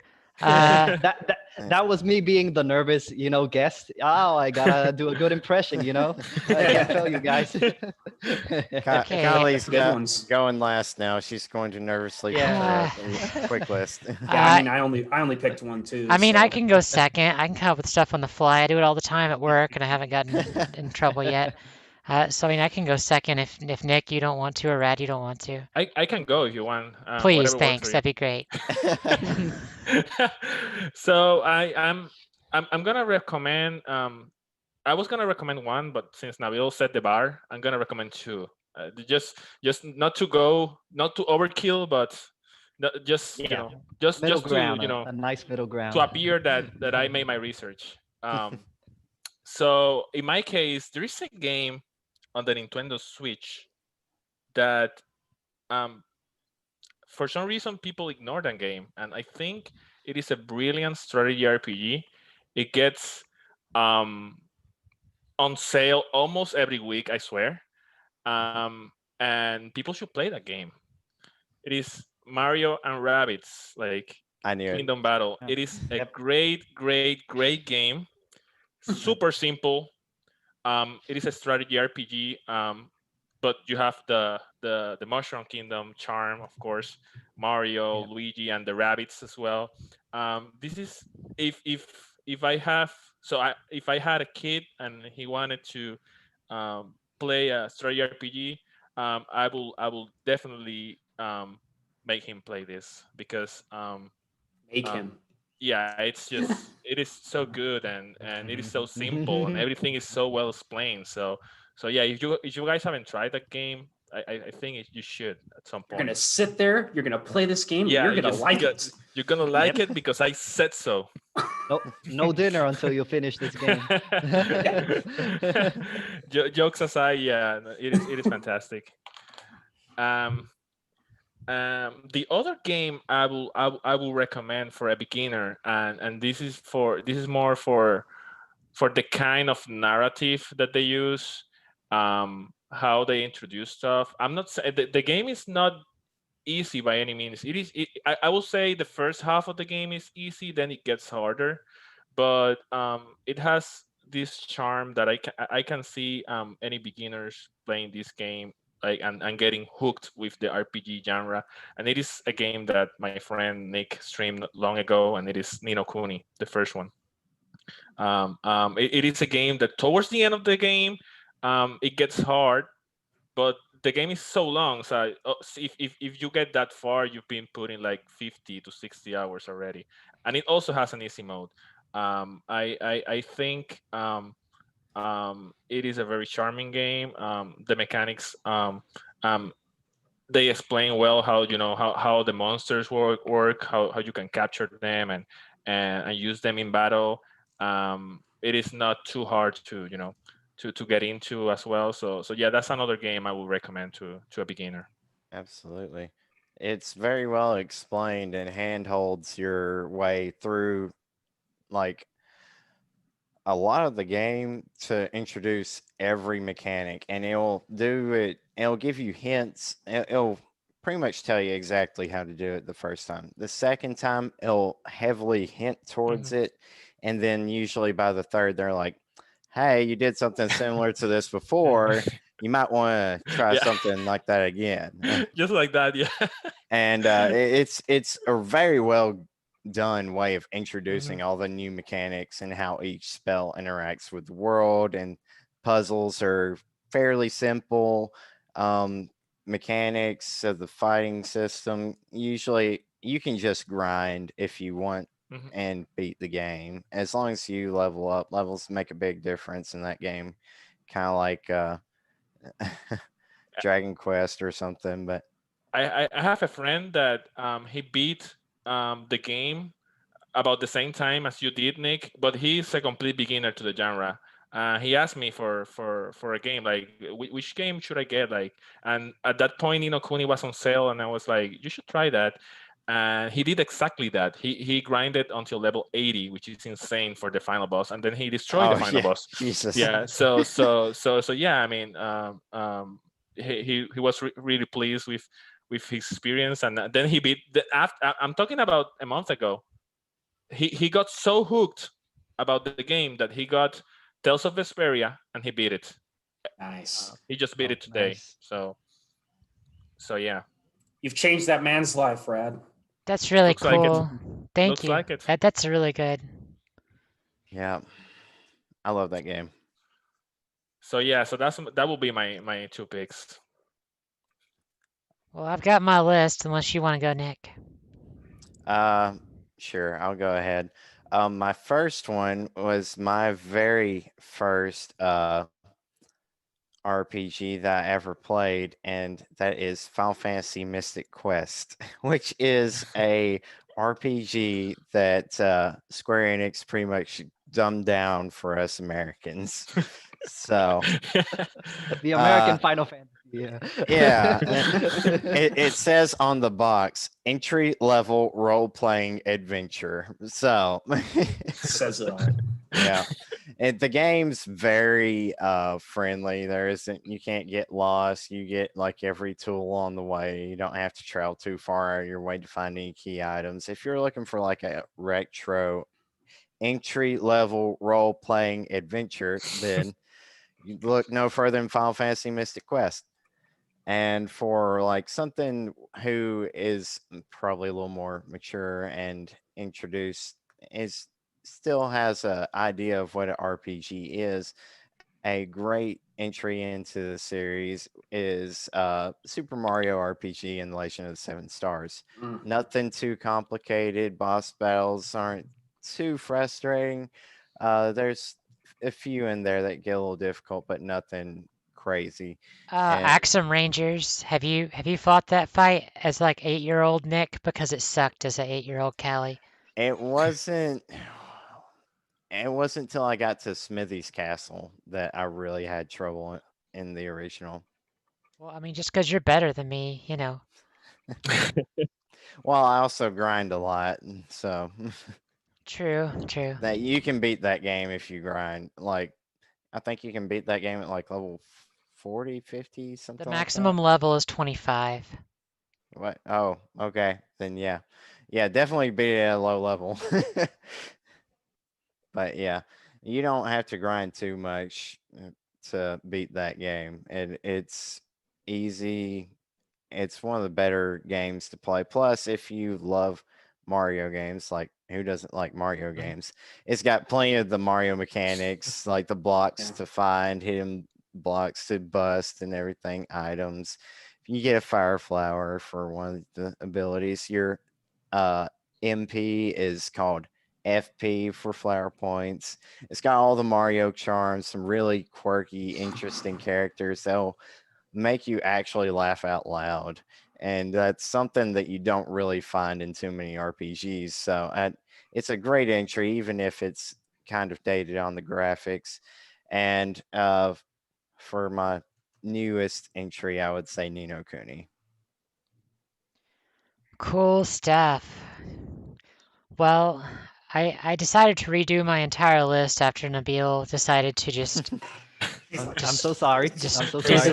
the thing. So Since Nabil decided to throw out his list on yeah, us, yeah. So Yeah. so here's what's going on. I'm gonna recommend GameCube games specifically because you could pick up a GameCube pretty cheap. Some of these games are cheaper than others that I'm gonna mention. The first one I'm going to recommend is it's a turn-based game. It's got a good story. It's wholesome. It's a good length of a game. It's actually two games combined together. It's a good dungeon crawler, probably the first dungeon crawler experience that you should have, and that is Evolution Worlds. Evolution, I enjoyed it. I played it on the Dreamcast. The GameCube port is superior. It kind of takes out the fluff from the first game that just kind of drug on forever. And I think that Evolution Worlds is probably a very good game to start off with. The equipment's not too complicated, but you get skills. It matters your position in the party, forward, backwards, middle. The characters are kind of quirky. Like one of the best characters is a butler. He's your butler for the Mag family. So Evolution Worlds would be my turn-based dungeon crawler recommendation. Um, for an action RPG, I would recommend that you pick up Tales of Symphonia. Damn it, Callie. Tales of Tales of Symphonia was my first Tales of game, and I loved it. Actually, I loved it so much I might want to play through it again. It's been over 10 years since I've played it. I highly recommend Tales of Symphonia. It's got a light story. It's lighthearted. It's fun. The combat's not too complicated, but it's complex enough. And it's got a good just system for in general. So Tales of Symphonia, I highly recommend that one. A lot of people talk positively about it. And of course, another GameCube game that I can't leave off the list that I would love to have. I don't have it. I have the sequel on the Wii, but I don't have this one. I never had it. I had a friend of mine had it. And you guys know what I'm going to say. Yep. And It's that's about $250. yeah, and Yeah. it's Fire Emblem for GameCube. It's so good. Like that's one of the few Fire Emblem games that I played quite a bit of at my friend's house. Like I got to play maybe like 6 or 7 hours because I wasn't over there that much. But I if you have a GameCube and you have the money, that's a good game. Tales of Symphonia is not that much. Evolution Worlds is really cheap. Obviously, Skies of Arcadia is not too cheap anymore. But if you're interested in entry level RPG stuff, the GameCube has a lot of fun adventures that I'm sure you'll enjoy. I think you probably just mentioned another one that's coming, but I did? maybe. We'll see. Okay. Anyway, Well, uh, I remember hearing last week, I was saying Skies of Arcadia Legends was going to be a good beginner RPG, and Callie's all like, "What, Skies? No, that's not too complicated." yeah. That's what I Yeah. was thinking, but Seen in the news song this week. Well, did you notice I didn't put it on the list as the turn-based? No, I said Evolution Worlds. Because Evolution is a far simpler game. It's probably one of the simplest turn-based games that you'll play, but it's really fun. If you guys haven't tried it, go take a look at it on YouTube. It's a fun title. Lane, now My that you've been turn. here, let's hear what you have to say. Yeah, so you stole my pick. I was also going to say Tales of Symphonia for an action RPG, just because basically to echo what you said, it's very simple, bare bones. I think if I had to pick something else, I think probably maybe Tales of the Abyss or Tales of Vesperia would probably be maybe a second, or Abyss or Vesperia would probably be my second choice. Just because I feel like those games have the right amount of balance of having good combat and a good story as well. Where the more modern Tales games, I think, are a little lacking in the gameplay department. But so yeah, that would probably be my pick for an action RPG, JRPG, to be more specific.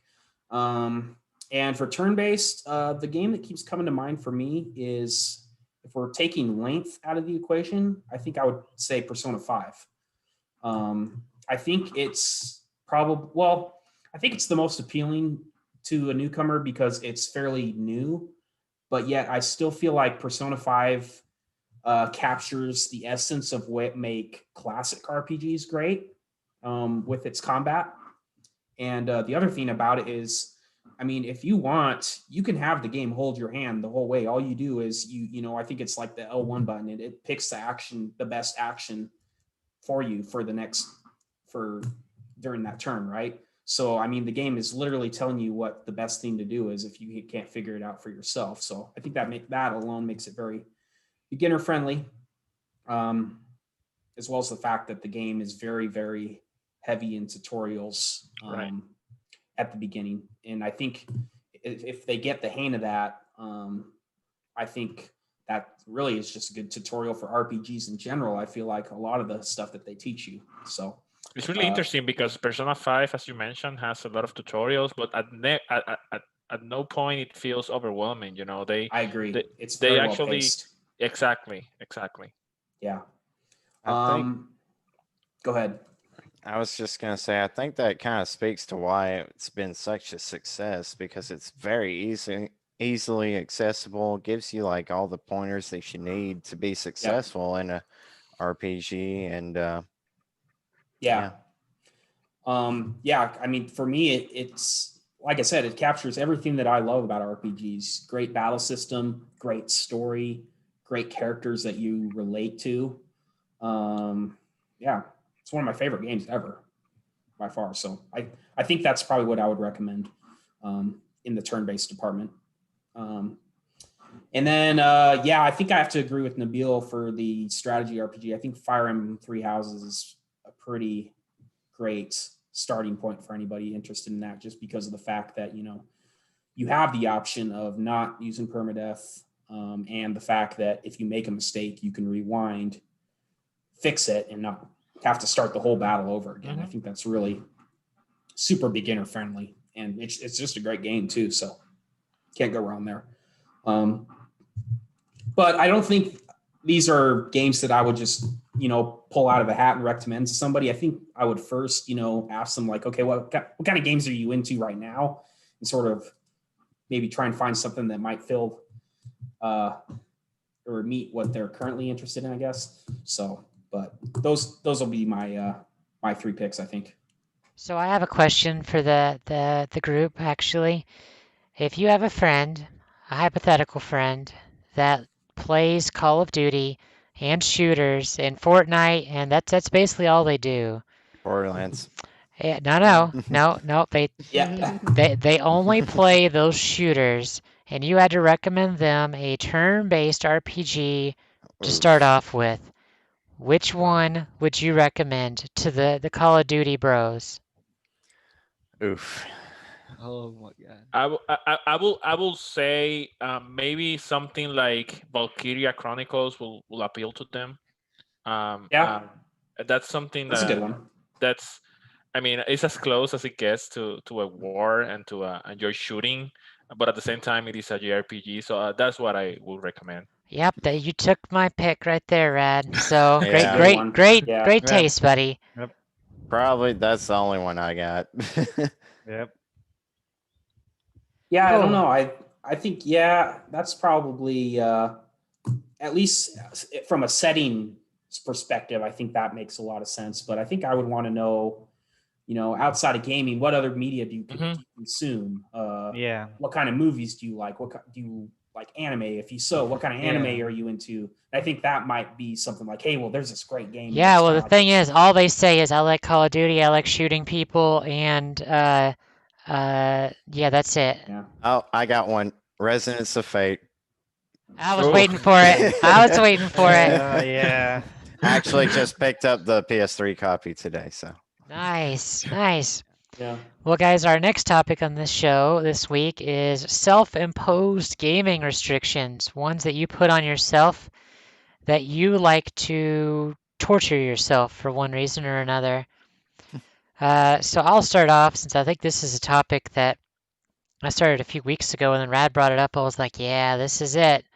This is the topic.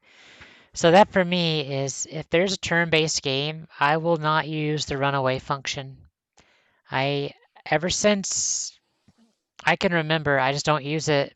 Like I used it in the original Pokemon a few times, but when I saw in Skies of Arcadia that they tracked that, I was like, oh, I wonder if there's a reward. And I think there's only been like 2 games ever that have had a reward for never running away from a battle. Was there an award in Skies or a reward in Skies? I think so. I'm gonna Google it when I'm Because I done don't. talking about I it. mean, okay. I think Dragon Quest 8 tracks it too. It matters to me. It's just one of those insignificant things Maybe. that probably doesn't matter, but to me it does.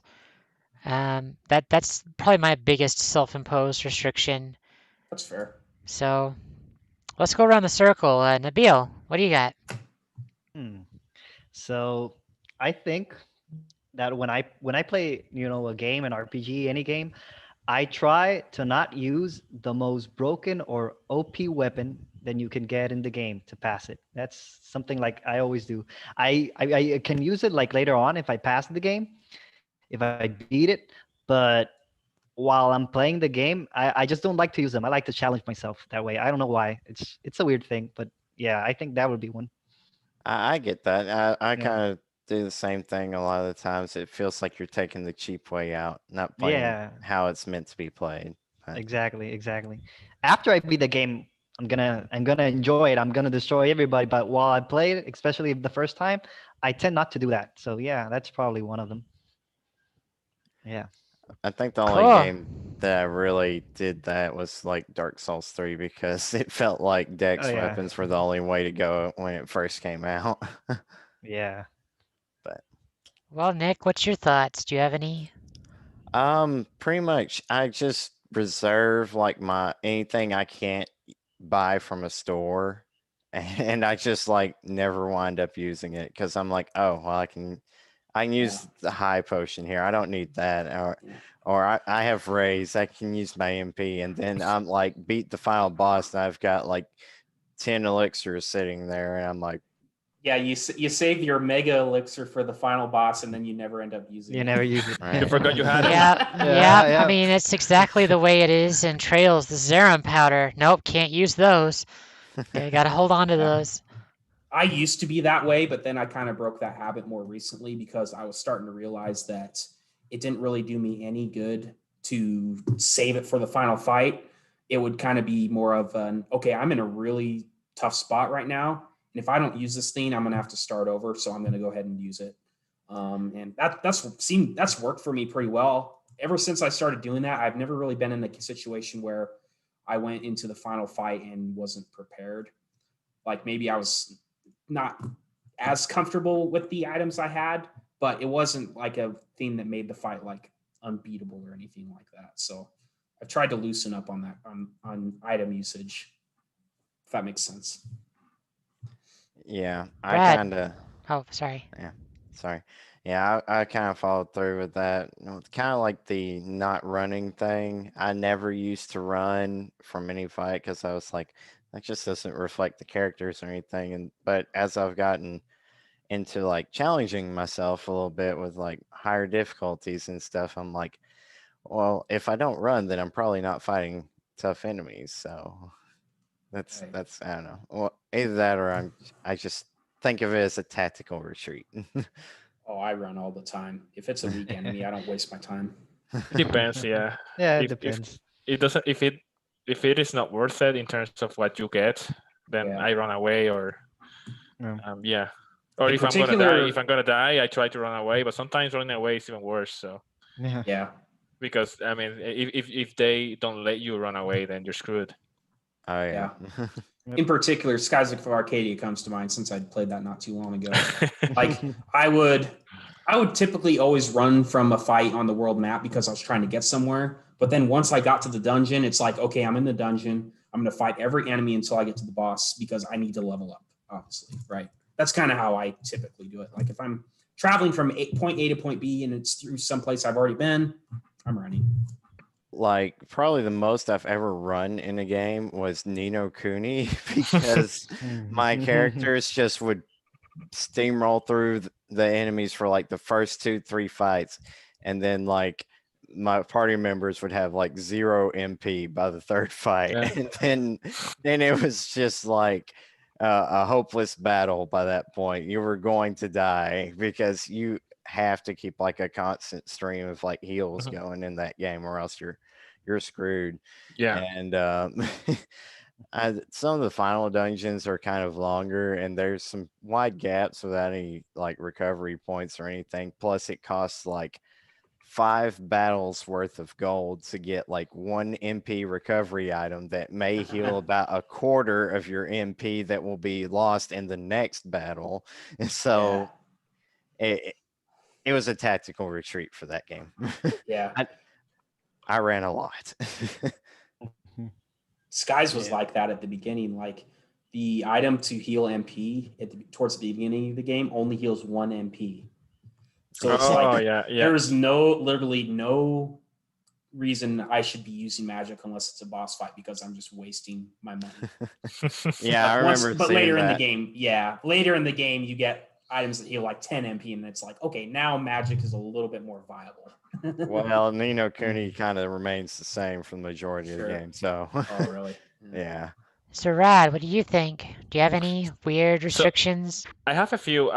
So if I'm doing a first playthrough of a game, every time I get to a town, I stop whatever I'm doing. I don't want to progress the story. I just want to talk to everyone and go to every house or every merchant or every market or whatever it is, I need to check everything before I actually progress the story, because I get this sense that sometimes games, you know, you progress the story and then you don't go back to the place.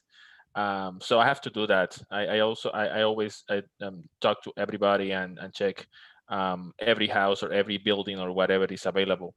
Um, I also do other kind of challenges, like for example in the when lately, I mean, after I beat a Pokemon game, I usually do a Nuzlocke challenge. If you guys know what that is, Oh, isn't basic. that where like if your Pokemon dies, you release it or something like that? Yeah, if so basically if you get to a new Hmm. area, you only are allowed to catch whatever Pokemon appears first. If it is a Pidgey, it is a Pidgey. If it is a Rattata, it is a Rattata. Okay. You get Okay. that Pokemon. You cannot catch any other Pokemon until you get to a different area or new dungeon or whatever. If your Pokemon die, then if it faints, it died. So you have to either release it or store it in your, you know, in your box and forget about it. And the third rule is that you cannot restart the game by any means. Like sometimes, you know, you're trying to catch Pokemon, a legendary Pokemon, and if you don't catch it, you just restart and try to catch it again. You can't do Yeah. that. So that Hmm. people that like Pokemon a lot usually do that, because sometimes the Pokemon games are not hard, are easy, are extremely easy, unless you're playing like a Pokemon ROM or something. And if you want the challenge, that's one way to get it. Actually And there's sounds actually a fun. huge community. There is actually a huge community. There's forums. There's a lot of stuff about that kind of challenge. Yeah, that's a great. Uh, I've heard of it, but I've never done it. And that's a great way to introduce that challenge, which I wanted to do like an honorable mention, but I forgot for Pokemon because that's a very easy RPG for beginners. But Yeah. yeah, that's that's a definitely like a challenge run there. Yeah. Yeah, Yeah, I've known a couple people that did it, and I was just like, why would you do this to yourself? because you love Pokemon. I guess I so. think it sounds fun. I mean, Yeah. the thing is that if you think about it, um, it is not like you're not gonna get your your six Pokemon team. You know, you're gonna get the only thing that's gonna make sure is that you don't let your Pokemons faint, of course. And second of all, you don't get to pick a super stream team, like a super strong team. I mean, you get what you get. I mean, if you get a Pidgey, you get a Pidgey. If you get a Caterpie, you get a Caterpie. If you're lucky and you get a rare Pokemon, sometimes happens. It happened to me. I remember um, when I enter, what was that? I enter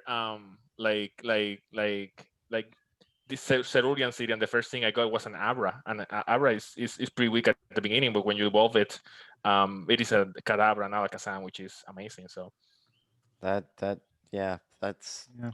I guess you doesn't it only know like teleport if you at the catch it beginning, really yeah. So if you only have an Abra, you're screwed, of course. But early. usually, Yeah. if you get an Abra by in Cerulean City, so you already have like your starter and something else at least, and you can switch them up until you. Right. But you That's gotta be careful, because if you do that and the enemy critical hit you and kills the other Pokemon, then yeah, you're dead. So yeah, you don't want to lose your starter for sure. yeah. You could always use like a TM, I guess. But You know, they don't learn anything. yeah, yeah. They don't learn anything. So you're stuck with teleport until he evolves. Oh crap. Yeah. So yeah, that would be my take on the topic. Mm. Yep. Cool. Well, that topic didn't take as long as I expected. So now we have. Hey, what about me? Oh, that's right. There's Lane. Come Next on, man. topic. Next topic. I know I'm late, but damn. All right, buddy. Okay. All right, Lane. Yeah, What I are got something to yours? say. Yeah, I got something to say here. All right. So I think I don't really do this a lot, but I think one thing I've noticed I do on some, I think it kind of depends on how much I like the game and how the but one thing I do tend to find myself doing a lot is, you get to the next town, there's new gear available, there are new items available, right? I find that I have a hard time progressing unless I have all the next best gear. And if I don't have the money, I will go get the money or sell stuff, because I feel like I am not prepared to progress unless I have all the best equipment that I can get from this new town, right? This especially goes for the case on games where I would say there's not a whole lot of variety in the equipment. It's like you get what's next best for your character at the next town, right? There's not a whole lot of variation to it. I can't leave the town unless I have this many potions, this many Phoenix Downs, and everybody's got the best stuff. I guess that would be mine. Cool. I think I like to collect like everything in a game, or like Rad said, talk to every NPC or every character in a town or in a map. But I think in my case, it's more because of the story aspect, because sometimes you can reach a town and here's the point where the mission's going to start. And those characters say useless stuff like, oh, the sky is blue, or hey, you look nice. But then there's an old lady like hidden under the most random house, and she tells like the most important lore or story of the game. And I feel bad if I miss that. So They're I like, like did to you know If that? you like- blah, blah, blah. yeah, If you like that, exactly. Nabil, you really need to play the Trails games. Dragon Yeah. Quest. That's Yeah. so Dragon true. Quest. Yeah, in That's Dragon so Quest, true. it happens to me. Yeah, I need to Jesus. play the Trails game. Yeah, for sure. I I hated Dragon Quest because of that. Yeah, I was like, it's like an open world RPG, and then it's like you need to find the golden nugget or whatever, and it's like yeah, literally you have to take like 7 steps from the town, go down 2, back left 3, and Yeah. then press X on the world map, and then you find the golden nugget, and with like no Yeah. marker. And I'm like, yeah. It's how in under the a world? rock in a desert. That's the only info they give to you. It's under a rock in a desert, and you need to find it. You need to, like, Hidden go- under sand. Yeah, understand. Yeah. Okay, so I guess we're gonna throw a topic in that happened this week. It's news item. I'm gonna talk about it a little more in Auburn time tomorrow, but I figured it'd be a good thing for us to discuss since we have the time. What do you guys think about the new PlayStation 5 UI? Open Interesting. discussion. I'm gonna save. I'm gonna just basically say that I like the PS4 UI better. Same. So, with that being said, go. I like it. I think it has some good quality of life improvements from the PS4. In particular, I liked how I don't like on the PS4 how when you press the home button, it takes you out of the game. I think Very that's one true. thing that Xbox has done better. Yeah. Is Xbox, it just kind of like this little side panel will come out and you can change game, go in a party, whatever. So the fact that when you press the PlayStation button, whatever they call it, the home button, and it doesn't take you out of the game, and you can just do whatever, join a party or watch your friend play a game on the side of your screen and not take you out of the game, get help progress without having to go on my phone. That's huge for me, because one thing I really can't stand when I'm playing a game is when I get stuck and I have to leave the game, either go on my phone or go on the computer and figure out how the hell I progress. That's such a buzzkill for me. And so the fact that I can now be like, hey, I'm stuck. What the hell do I do next? And then the video will show me. I'll be like, oh, sweet. So I gotta say that I'm the opposite. So I guess here's a self-imposed restriction that I didn't bring up. I cannot stand to waste game time hours. So if I'm not playing the game, if I can't pull myself out to where the clock doesn't move, I'll get really upset and anxious. Like it really physically bothers me. So when like 13 Sentinels, when I would go AFK, I'd put the be right back screen on. I'd hit the home page button because that stops the clock. It doesn't move it forward. That way I get an accurate time of how long it takes to beat it. That was like a 41-hour game for the plat. So that's a huge thing to me. So if you can't hit the home button and stop the clock, oh, I've got to find out a way Well, I that think it's probably, well, maybe it depends. I would think on some game it probably does stop the clock. because obviously you don't want to be mid-fight and press the home button and then it's like, oh crap, I'm in this menu and I'm still getting my ass kicked or something, right? Yeah, I don't Yeah. think it's gonna be that way. If it is, I think then that's definitely a flaw in the design. yeah, I can see that that's because you're going to be yeah. fiddling with the menu. You can't do anything. So that Right. I imagine it's Yeah. probably going to either open up a pause screen that the game has, or just flat out freeze the frame or whatever. I don't think it's mean- gonna keep you'll still be in the game. we could review the video and see if it did on Sackboy, but Yeah, I can't remember if it did or not. I can't Yeah. either. But I do like that you can pull up your friends' streams or whatever their screen. That's really cool. So I could watch Lane playing Uncharted while I do my stream. Well, Yeah. not that he'd be streaming when I was, but The other thing I cool, thought was cool is it kind of brings back split screen a little bit. Like if you're playing your buddy, right, and he's not there with you, but you can screen peek and Yeah. see that Yeah. he's signing around the, I'm kidding. we built like a cardboard divider for our screen because Modern Warfare 2, man, Yeah. that was the death of friendships right there. Seriously. Yep. Those days. Yeah, I go For back me, it was even Halo farther. 2. I gotta say, the proximity mine wars in GoldenEye and the bunker, when you just have multiple people, but the screen was so small, you couldn't really Yeah. tell what everybody else was doing. So the best thing to do would just be to fill everything with mines and face the wall, and you couldn't see where you were. Yeah.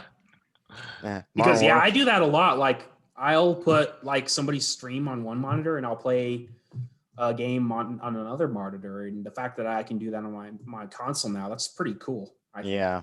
Yeah. I mean, I like to watch everybody play their games and everything while I'll listen to it while I play or something. And now I can actually kind of do both. Maybe Right. not on stream, but Yeah. Yeah, that's So gonna be I'm- something I'm- that I probably can't do since I use an Elgato. So that function Yeah. would probably not be that useful for me, but I think it's good for most of the population, of which I don't Yeah. fit into at all.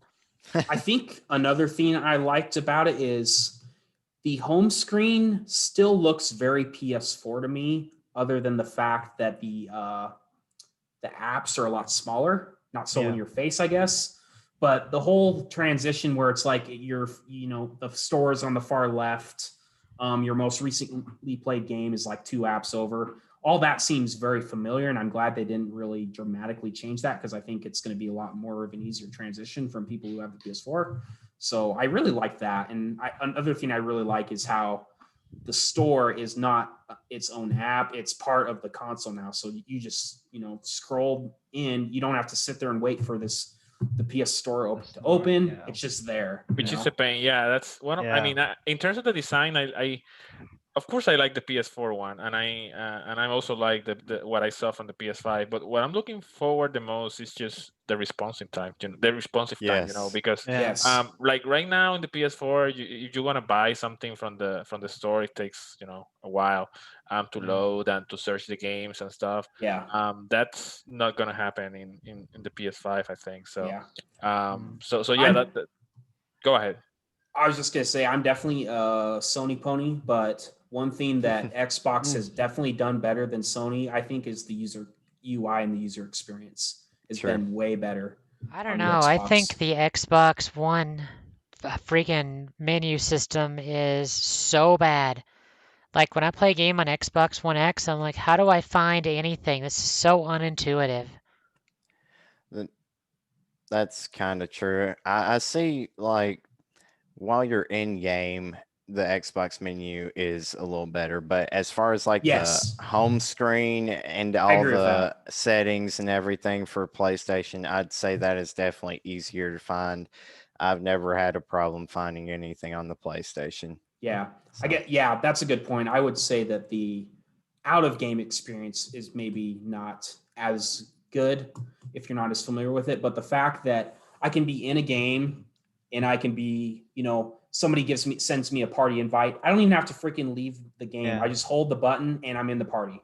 Where in PlayStation, you got to go out of the game, into the party menu, click join, and it's just not very It's not a very good user experience. Yeah, well, you Yeah. see, that assumes you have friends, and I just have a few. And their names are like Rad and Nick and Lane Yeah. and Ray, and Yeah. that's about it. Yeah. So overall, I think it's going to be a step up from the PS4. Yeah, definitely. And just that, I forget who said it, maybe Rad, but the response time, yeah, that's the main thing. So one thing I didn't really understand, and I don't know if they've confirmed it. Maybe you guys know, but Xbox has confirmed that you will be able to go from game to game, and it won't close the prior game session. It'll just be like dump to RAM, and then you just reload back where you were in previous. Like, I don't know if PS5 is doing that, or they're just advertising that you can go from one game to another really quickly just because of the speed of the SSD. Do you guys know if it actually will like let's say I'm playing Uncharted and I just really quickly want to go play a round of Fall Guys with you, and then when I come back to Uncharted, it's right where I left off. You guys don't think They haven't announced if that's a functionality that the system has yet. Okay. Um, Even if it's not, I think it's going to be not that big of a deal, being that it'll load back up fairly quickly. Yeah. Within seconds. I know my PlayStation, it sometimes takes like minutes to load everything. Yeah. When you got a game running, it's just not very quick. Yeah. I can't tell you guys the times I have died like playing Overwatch or Apex with friends, and they send me like a party invite or something, and I enter the party, and when I go back to the game, I'm dead or something because you gotta wait a lot. So that happened. Yeah, that's that sucks. Yeah. Or the game of Call of Duty started the next round by the time you send out an invite. Exactly. Sometimes it takes a while to invite someone. Then you realize that you receive an invitation, go look for the notification, hit the button, and start. No, that's too much. Hopefully they change that. Yeah. Yeah, it's It looks not like very now, friendly. If I understood it correctly, it sounds like you will get some sort of notification. You can choose to open that notification or ignore it. It's not like it's a big pop-out's going to be in your face saying so-and-so invited you to a party. No, shut up. I don't want to talk to you. It's actually like, okay, no, I can look at, okay, I got a notification. Let's see what it is. So-and-so invited you to a party, accept or decline, which I think is cool. Yep. Seems a lot more intuitive and accessible in game. So So I think that we should move into the Q&A part after we talk about what we're playing this week. Sure. So for those of you that are in chat still, please think of questions, ask us some stuff.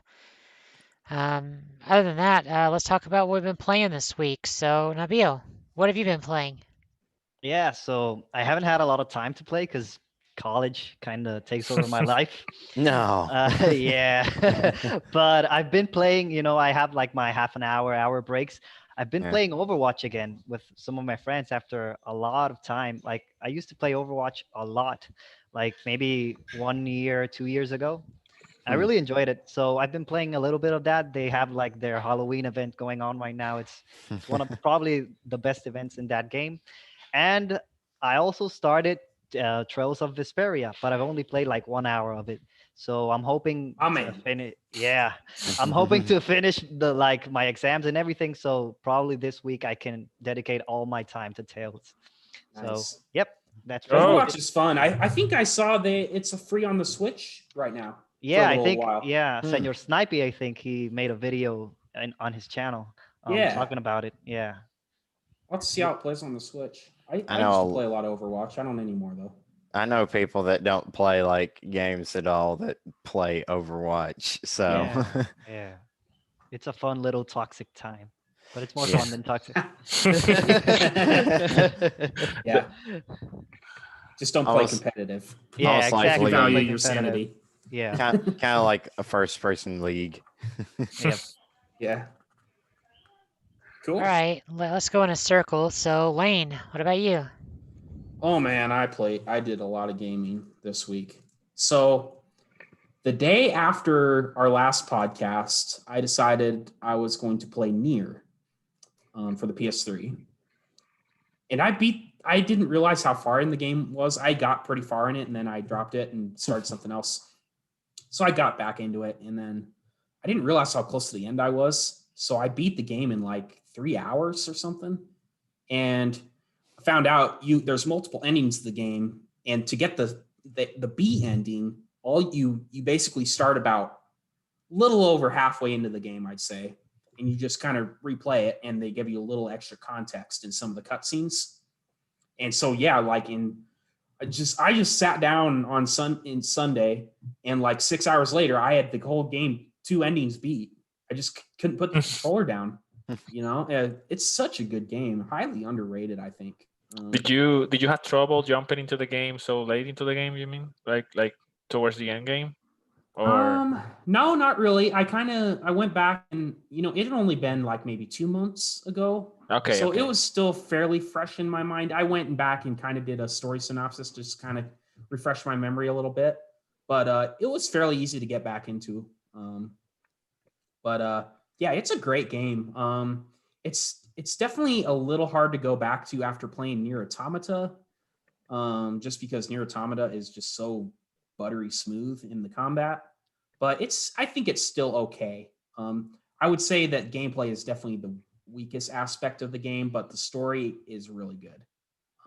It's a really, really good ending, and especially if you do the second ending with that extra context of what's going on, it's just kind of like the first Nier Automata was if you played that game. So highly recommend it. Do you see yourself playing Nier Replicant, or that will be overkill?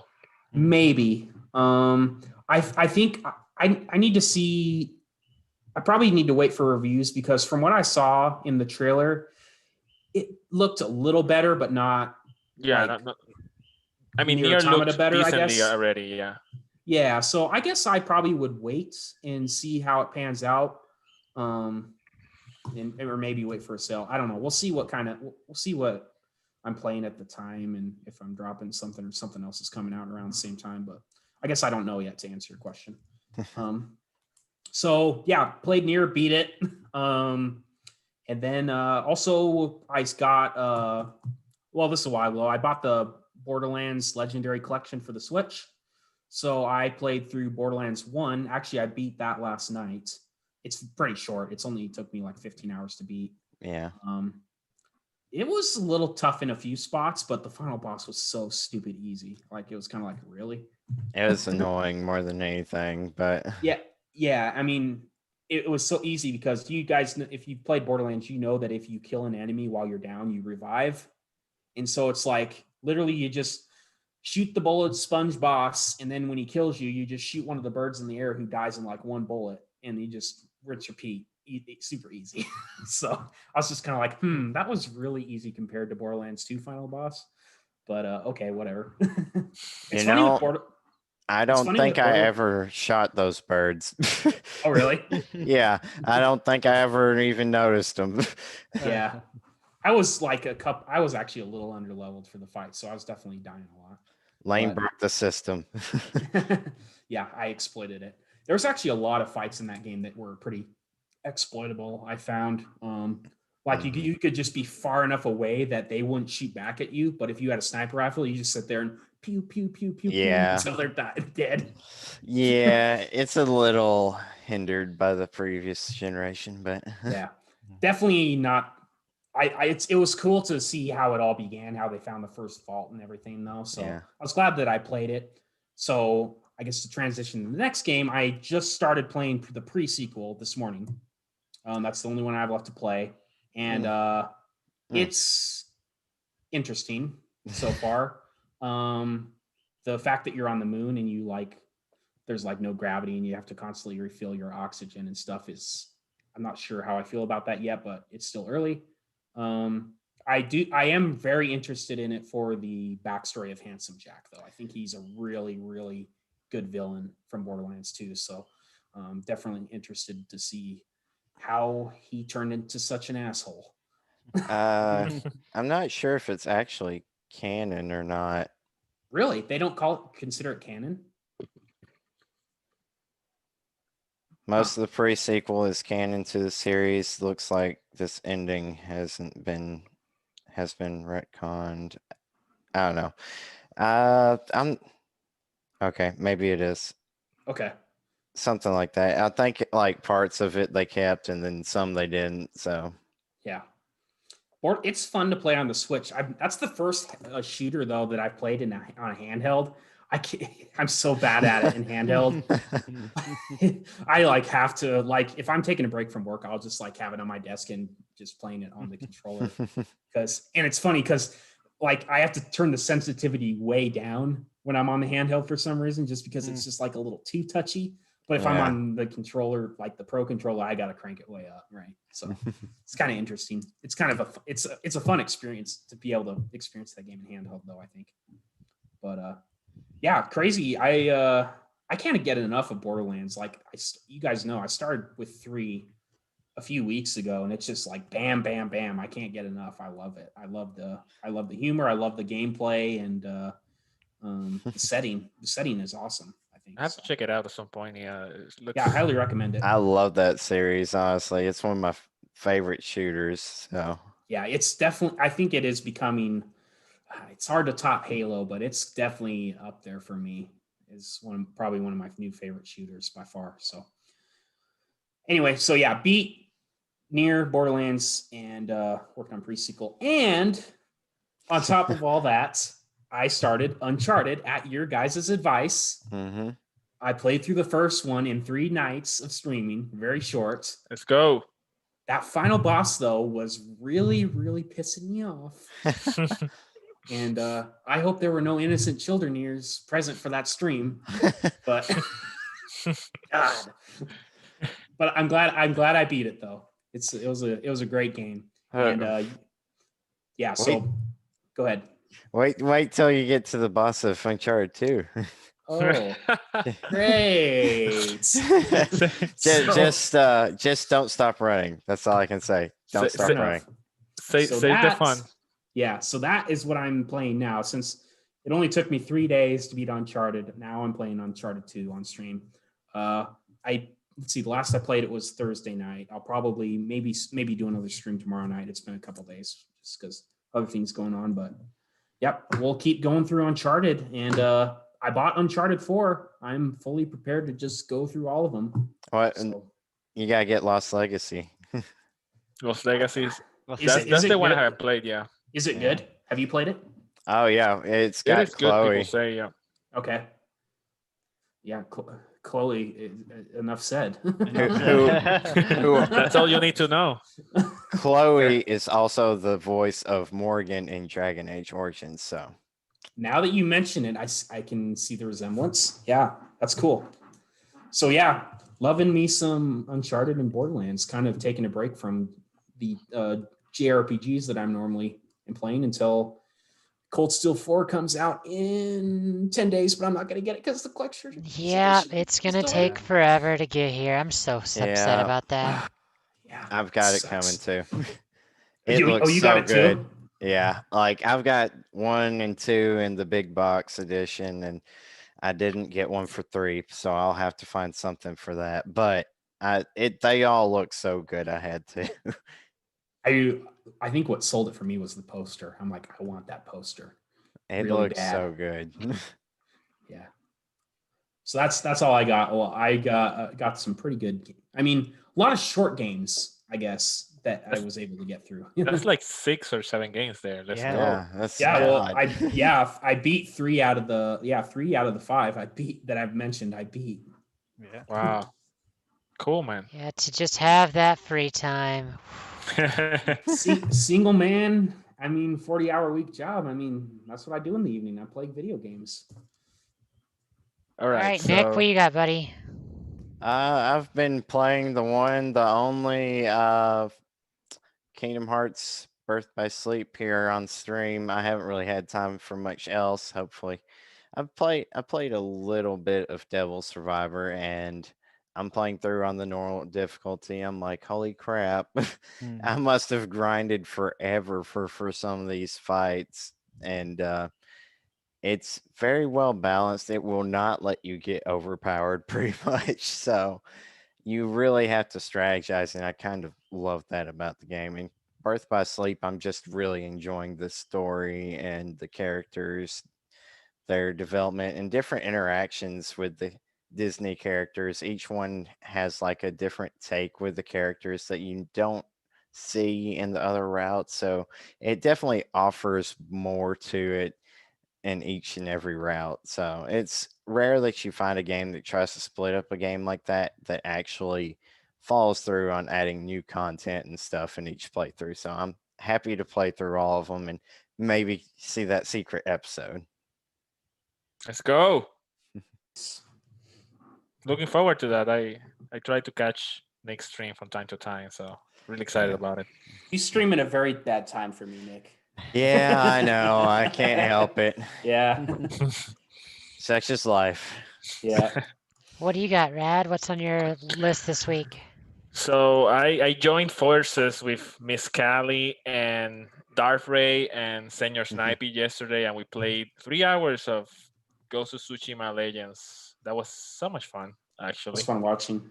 Yep. Yeah, that's. I will argue that just the fact that everybody was like 4 people at the same time playing is more fun than the actual gameplay, which is already good. But having waves coming your way, strategizing like where to go, what to defend, and what Mines. items to buy. Mines. Mine. Mines. Who can forget Mine. mine? Mines. You sound like the seagulls from Finding Nemo. Yeah. Mine. We were such dorks yesterday. But I had a great time with that. I'll let Callie talk about it later as well. Other than that, I actually beat Bloodborne on stream. I beat the base game and the DLC, and it is as hard as I remembered. There were some bosses, I would say like 5 bosses that took me multiple tries, and I almost end some sessions without beating them, but fortunately I was able to. There was this viewer that gave me a great tip on Meg, I think Meg was her name, yeah, right? Meg. Yeah, Yeah, Meg gave me shout a out to great Meg. tip. Yeah, definitely. On the hardest boss on the Orphan of Kos, which has a huge HP bar. I mean, it is so aggressive, but if you stay on his right side, and you have a better chance to beat him.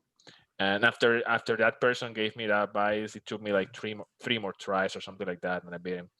But yeah, no, fantastic. I mean, I even played a bit more on my own on the Chalice dungeons because I haven't finished them. So yeah. But I think I'll put it down for a while because I don't want to get burned out for Demon Souls. Yeah. It's too much Souls in the last couple of weeks. And what else? I also there was something else I played. Oh yeah. So I've been playing a game that I didn't think I was gonna enjoy the way I am right now, and that game is is Final Fantasy 13. Boom. So yeah, it is very linear game, of course. Other than that, though, like I'm enjoying the battle system. It's nice. It's not bad. The characters are cool. Something I'm doing is that every time I get a data log entry, I read it right away because Yeah. that way I feel like I keep repeating what's happening to myself, and the story's making sense. Because one of the critics I hear is that the story's a mess sometimes. But yeah, so I got like Yeah. really obsessed with reading the data log, and so far it is working. So I'm like 10 hours into the game, probably more. I'm like in chapter 5, I think. Yeah. So yeah, I'm actually enjoying the game. Yeah. And what do you guys think about the game? I'm curious. Like I I think know 13's good. 13.2 is superior in like every aspect. They took the best parts of 13 and they improved them. Like 13.2 is probably the last good Final Fantasy. 13.2 is the last good one they made. I think, besides 14.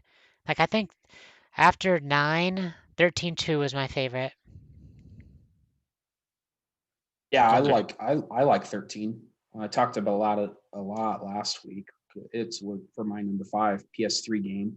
I agree with you, Brad. Though I think and this is definitely a flaw in the game's storytelling, but the data logs are an absolute must if you want to understand what the hell's going on in that game. No, I will be lost if I didn't Yeah. do that. But since they're pretty obvious when you get a new data log entry. I Yeah. just go right away and spend like, I don't know, like 30 seconds reading whatever that is, and Yeah, then it's I keep very going. helpful. Then I keep going, yeah. And I also played a little bit of Paper Mario as well. I making progress trying to finish the game. Yeah, that's what I've been playing. So on 13, are you at a point where you have 3 people in your party for battles? There, let's see. I've been able to fight with multiple people already at many points, but Yeah. right now I have the party split. Okay, like, yeah. So as soon as the party kind of gets back together and you're not in that kind of branching, going back and forth, then the battle system gets really fun. I think you're going to really enjoy it once you get to that point. the paradigms are really really interesting. Like changing the way the party members behave without actually controlling them.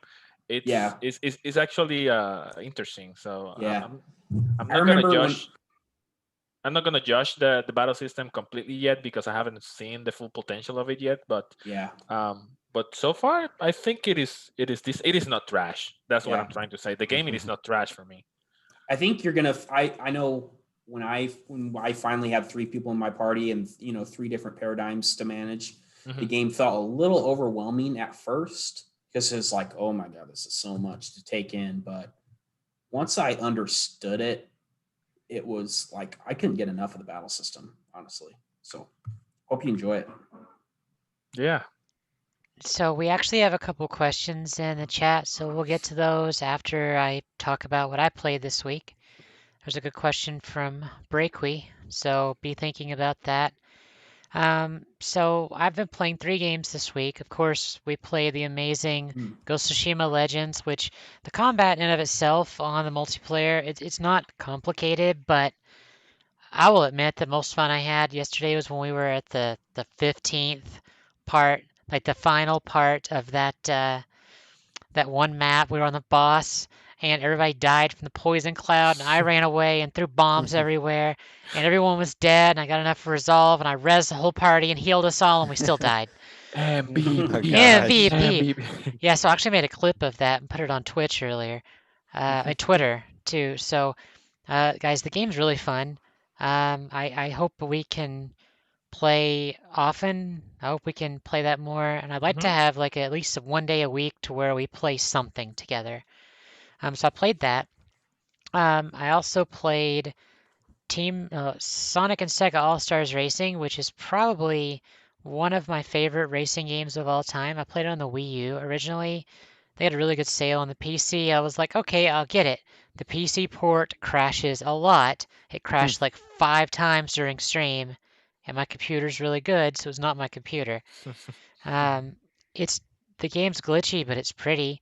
I was excited because I got Vice unlocked. Now I have to get his handling mod, and then it's going to be great because then I have the best character back again. It's a really good racing game, so highly recommend you give that a shot. It plays better on consoles. I played the hell out of it on Wii U. So just give that game a shot. But the game that the longest live stream I've ever had, 8.5 hours today. Dang. I got the platinum on 13 Sentinels Aegis Rim. Oh, you got it today. I got it today. Nice. That game is The best. it is the best The game on best. PlayStation 4. Better than Persona 5? It is my favorite game on PlayStation 4. It might be my Wow. favorite game of like the last. It's probably my favorite game I've played since. Yeah, Ain, shut up. Uh, it's probably I don't think I've enjoyed a game as much since I played Cold Steel 2. It's that good to Oh me. wow. And I played that on PlayStation 3, so the story keeps having twists and turns even after the credits roll. There's still just story, twists and turns even after they've explained literally everything. They're like, here's the facts, here's what's going on, here's reality. You're Hmm. like, holy shit, how do these writers, like, how? It's like someone took all of every twist in every book I've ever seen, ever, melded them in a pot, and then just shoved it together and said, here's your game. Enjoy. It is, if there is any game I've ever played where I wish I could forget everything and play it again, it's that game. Now, Wow. the best part is Wow. I can play it for basically forever because post game there are 9,999 combat levels beyond what is available in the normal game. So if I ever feel like going back and playing it more, you can max out every stat to 999 levels per character. Holy Like crap. you can play the game to absolute death if you want. There's like new enemies, they get new abilities and stuff in the post game. I was reading about it today, and like I will probably end up playing that on PS5 if my save transfers over. I hope it does. If you try to, if you try to use the bot that Lane created for the chat, like you put 13 sentinels and you go to the section that says completionist, it doesn't say a number. It actually has an infinity Yeah, infinity. Are you symbol. Yeah. serious? Really? Hmm. Really? That's totally That intentional. that that I would did that. probably. Okay, so I mean, it's Did that for the you, Kelly. the game is so good, guys.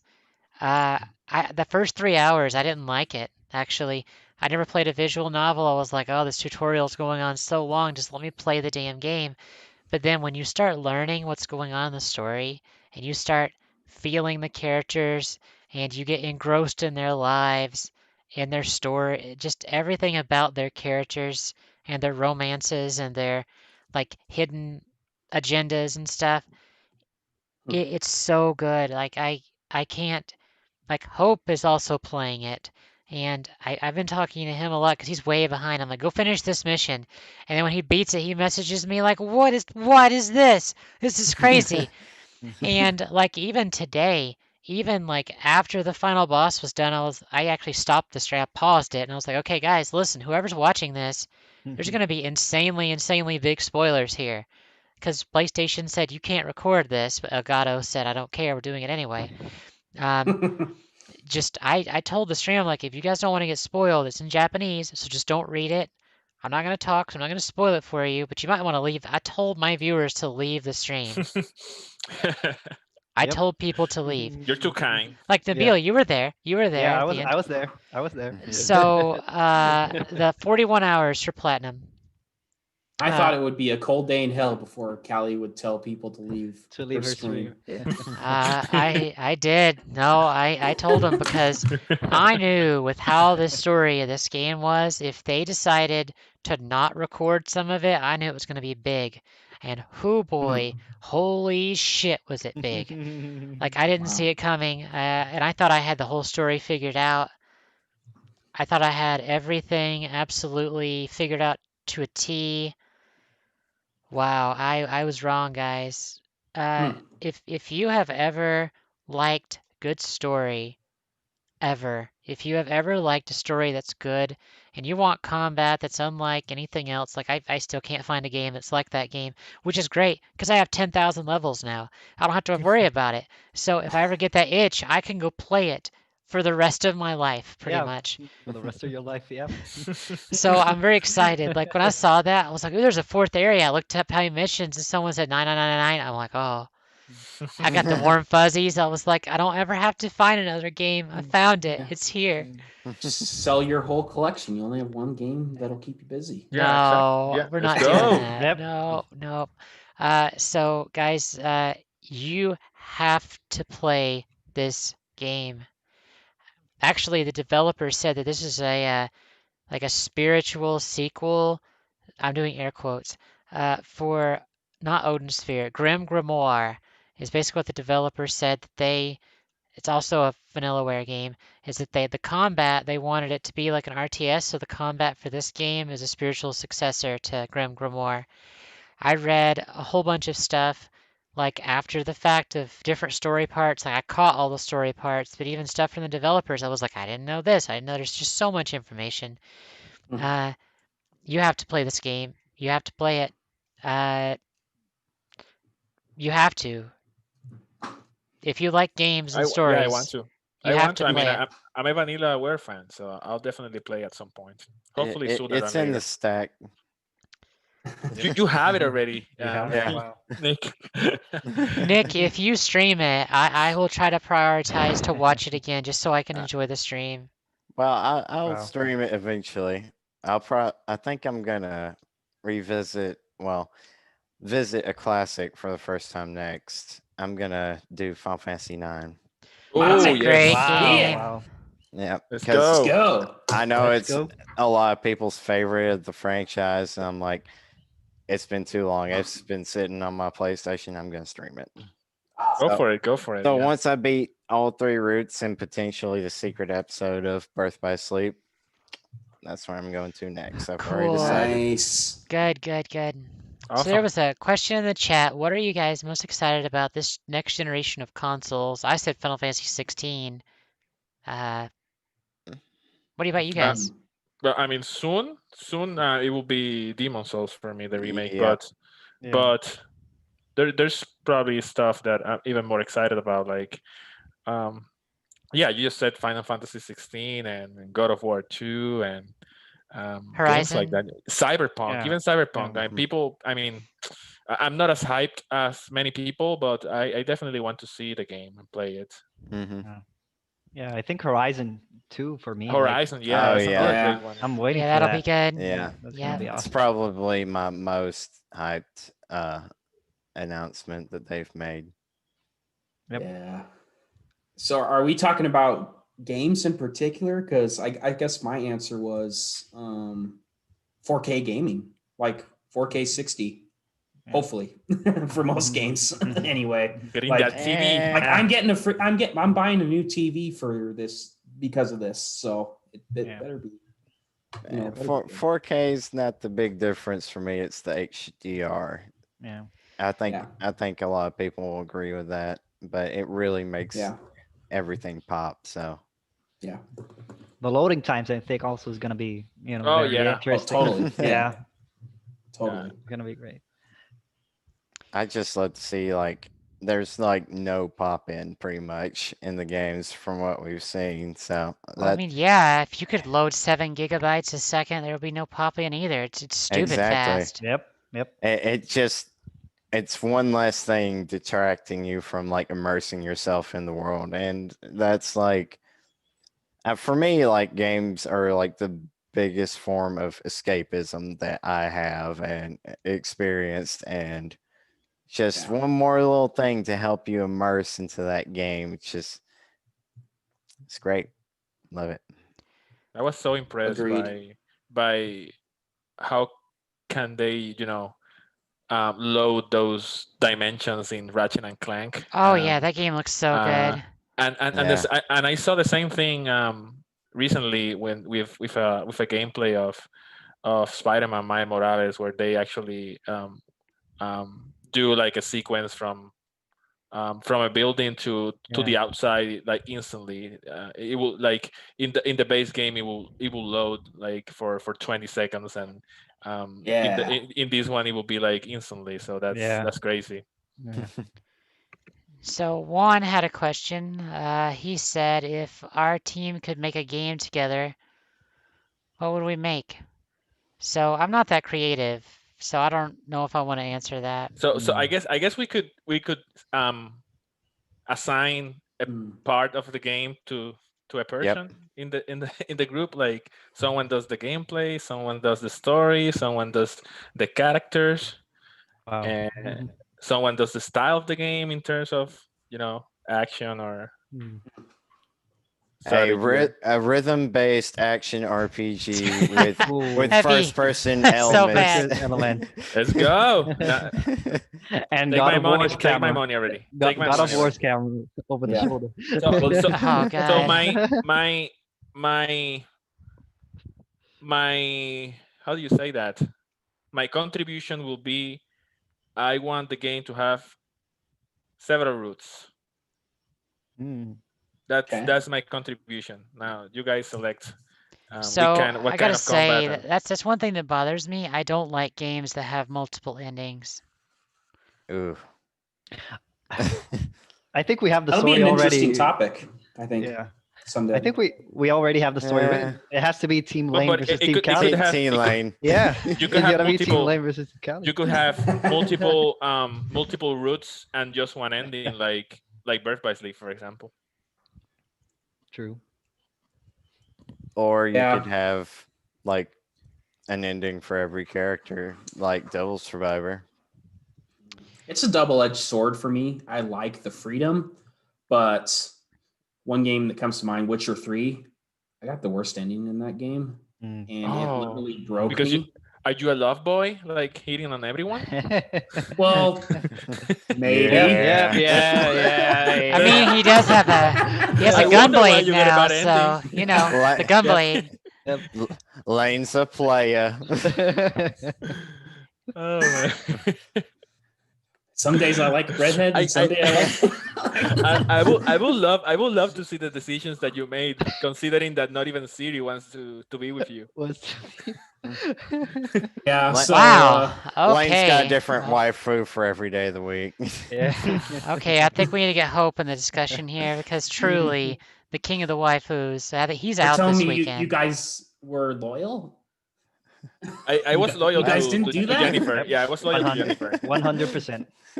Well, I didn't like the game, so but I know in Persona 5, I stuck with one character, and that's Yeah. But yeah, that really I was pissed for a while. Like I spent so much time in this game. Yeah, maybe I was not a very good boyfriend, but even like I didn't really feel like that would have really impacted like the ending of the game, but it did, and I was just kind of like, what did I do wrong? I felt You could hit on other people, but there's two characters, you know who I'm talking about, that you have to pick Right. one of them. Right, but it wasn't even that. I mean, and maybe it is influenced, but like I'm talking about like not the ending from the romance side, but like the ending of the game. Like I got the worst one. I was like, Wait a sec. Did you play the expansions or just the base game? just the base game. Okay.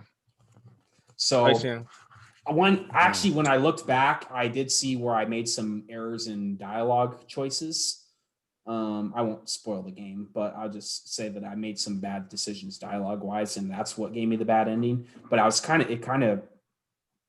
it bothered me because it was like I invested so much time in this, and I feel a little let down because I didn't get the experience I wanted. So I guess that's why to me it's kind of a double-edged sword, because like one of my favorite things about like Mass Effect is the fact that you pretty much your decisions matter all the way up to the end. But I guess I've been fortunate enough to have made good decisions in that game, and it gave me a good ending. But in The Witcher, that wasn't really the case. So it's kind of interesting.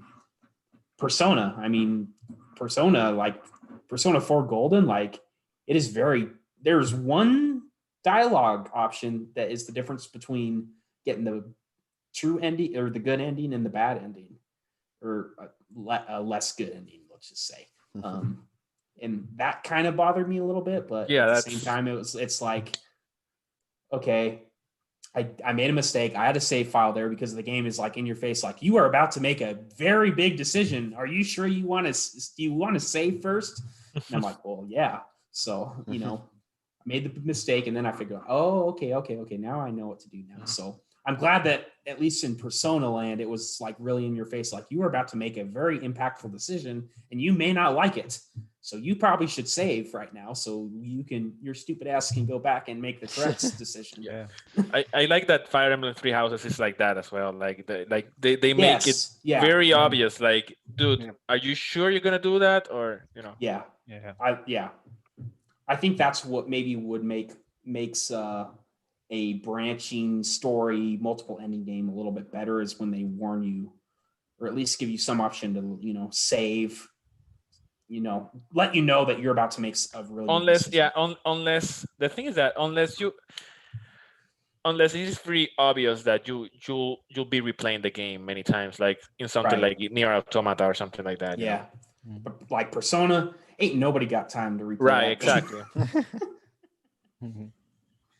So Maybe our on game, like ×5 speed or something, but Yeah. Well, I think in New Game Plus, I think you actually carry over all of your. Well, I think you can Stats. pick and choose what you want to carry over. You can carry over your items, your levels. Well, yeah, social levels, links. social links, character stats, all that. So Yeah. it goes by a lot quicker Oh than on yeah. your New Game Plus. So Kind of like Devil Survivor. I don't think your character levels remain the same, but you can bring over past Yeah. demons and yeah, makes subsequent playthroughs a Yeah. breeze. in Near they actually do that. When you beat the game and you go for another ending, you carry over your levels and stats, so it's way quicker the next time. It's kind of It's nice. a brilliant idea for that. Yeah, because nobody wants to play through the game all over again just to get a different ending. Right. You want to It's- be able to be like reload a save or New Game Plus, carry over your stats, and then you just wipe the floor with everything. Right. So, Yeah, that's the thing. I mean, as good as Persona 5 is, I mean, I put 120 hours to the base game. That's why I haven't played Royale yet. But yeah, it's just crazy, man. yeah. In Yeah. 5 years, you'll get the itch, Yeah. and then you can play it. Then. Yeah. There's no questions in the chat, I think. There Yeah, is we kind one. of got a little off topic there. What but- kind of protagonist do you prefer, an older male or a teen guy? Older Well, I male. will. older male. Older. Older. Yeah, I Older. think That is that's. Yeah, older. such Yeah. an overused stereotype in JRPGs. So games Mhm. like Nier, Vagrant Story, Legend of Dragoon, where the character is quite a bit older, I really like that. So I gotta say, Ram actually asked me a question earlier that was really. This was kind of tough for me. She said, which of the 13 main characters was my favorite? And 13 Sentinels, I was like, oh, that's tough. I answered it, but that was tough. Which one is it? Takatoshi Hijiyama is my favorite male character. My favorite female character would probably be, what the hell's her name? It's the black-haired girl that's obsessed with Juro. How many males and females do you have in the game? Like, It's like half and half. okay, like 7 and 6 or something. Yeah, Juan likes Yuki. Yuki is his favorite. God, what is that character's name? Juan, you watched all the streams. I can't think. It's Yakushiji. No, Megumi Yakushiji. Yeah, she's probably my favorite female character. Their stories are all so good, but those are my two favorites, and they're kind of older characters. Yeah, Juan liked the bad girls. He liked Yuki because like she just kick everybody's ass. She was tougher than the tough guy was kind of scared of her. So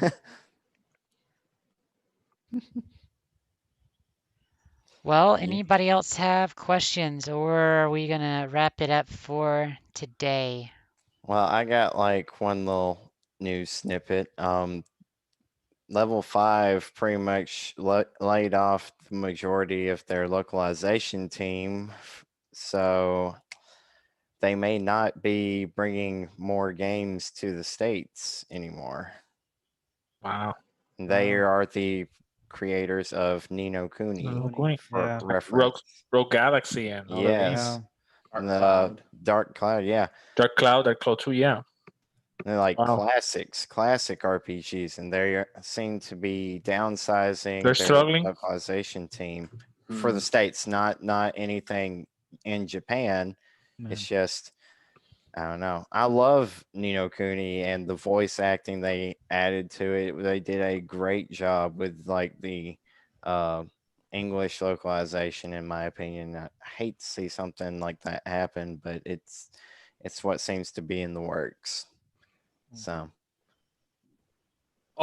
Just a little info on our Discord bot. So Hope is currently working on a plugin for it that will ping the Metacritic API.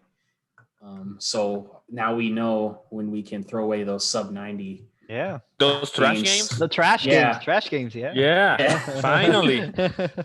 finally, let's go. Yeah, I he's know. working on that right now. I I, mean, think he's Elitis. getting pretty close to having it I done. mean, Elitis, 90 or go home. I know she said they'll probably outsource it instead of doing it in house. Yeah, Which give Yeah, it I to bet they will. I Xseed. Yeah. think. Just give it to I mean, Xseed. I would think that Nino Cooney would bring in enough. I think Nino Cooney's become a pretty big Yeah. I would enough hope series so. that it would still probably be worth having I- some sort of Western release, even if it isn't in house. Yeah, I know that the first one didn't do quite as well as they had hoped. I think because the combat and stuff reception Yeah. wasn't quite as good, but It probably was a little more unknown, or what's the word? People didn't know about it because it was Yeah. in the PS3, and then they released Nino Kuni 2 on the PS4, and people were like, "Wait, There is was there a- a first part of this Yeah. Right. franchise?" Yeah. And then they tried to do that, but I mean, you're trying to bring a game from 2010, which Yeah. is, in my opinion, a great game, but still, it is a port, Yeah. slash It must. remaster, depending on the version. But Yeah. It must not have been as marketed as well as Nino Cooney 2 was. So there's a Right. couple more questions in the chat. One of which, if you plugged an older male and a teen boy protagonist game like Devil Survivor, do you think the game will be the same? No, of course not. no, It's- because you spend the majority of your time with like younger individuals. Yuzu is kind of a ditz at times, and Yeah. a older male probably would not have the same reaction as a young protagonist. Just saying. I think some of those games, like I guess you could talk in general about the JRPG genre, but precisely sometimes like things like Shin Megami Tensei and Persona and stuff, or even Tales, they use like the emotions from the teenagers, like to make it part of the story. The way Yeah. that a normal teenager will react to this is not the same as an older one will react to that. So that they try to make that difference part of the story, and sometimes I will say it is a cliche already, but it works for them. So And there's one other question. Would you like to be a Persona user like in the SMT and Persona games? Well, all those people have lots of problems and I already have enough, so I don't know if I want that. Yeah. Yeah. It does not look very pleasant to summon your persona. Let's put it Okay, I that think the way. better question is if you could summon a Persona, which game would you like the mechanic from to do the summoning? Seemed like Persona 4 was the least. Persona 4 was the glasses, Persona 5 was the mask, but I would pick Right. Persona 3 because you shoot yourself in You the shoot face. yourself. Question: do you feel pain when you summon the persona? That No, would be your No answer. pain. No pain. Oh. Oh. Okay. I like Okay. the mask. I like the Persona mask. 3 then. I like Yeah, the mask. I like the mask too. Yeah. Actually, it's more stylish. Yeah, I'm like, Yeah. Yeah. Yeah. More drama to it. This one. Yeah. Yeah, I remember reading Three. a story a long time ago, at least I think I did, that after Persona 3 came out in Japan, like some kid tried that and actually killed themselves, thinking Oh, they would that summon. happens. Oh wow. Yeah, that happens. Stuff like that happens. They're like, I want a Persona. Well, good luck. Yeah, don't Yeah. underestimate humans' Do behavior. you think that actually would hold back a Persona 3 remake or re-release? Oh wow, Yes. that's a good point. I That's think actually that's part of the reason why, to be honest. Yep. is kind of controversial. that's Yeah. actually a That good department. point. I don't think so because well, at least they'll put it on Steam. And Steam takes Yeah. everything. Yeah. Yeah. I feel like Yeah, if Steam they has did remake everything. it though. I feel like in today's society, that would be something that gets censored. Yeah, basically on Steam you can buy The Legend of Waifu Hunter Peach Ball 13 and stuff like that. Oh, yeah. Did you Anything. just pull that out of nowhere? Yes, hyperdimension Waifu Hunter 14 Part 8 She's remastered. referring to Senran Kagura Peach Ball, probably. Yeah, yeah, you got Whatever it. that is. It's Yeah, that. whatever that is. Yeah, just go talk to our resident Something waifu. tells me that I don't really want to know. Probably not. Probably not. If you're into furries. Yeah, no. Yeah, I know. We're trying to give Hope speaking of Hope, just to give you guys a bit of heads up, the weekend after next, he is going to be on our show. Fun announcement great. time.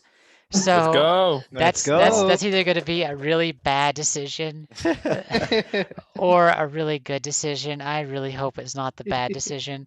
I already have many different topics ideas for that specific. Yes, Yeah. best waifu, top Yeah, Neptunia waifu. game. Yeah. Oh gosh.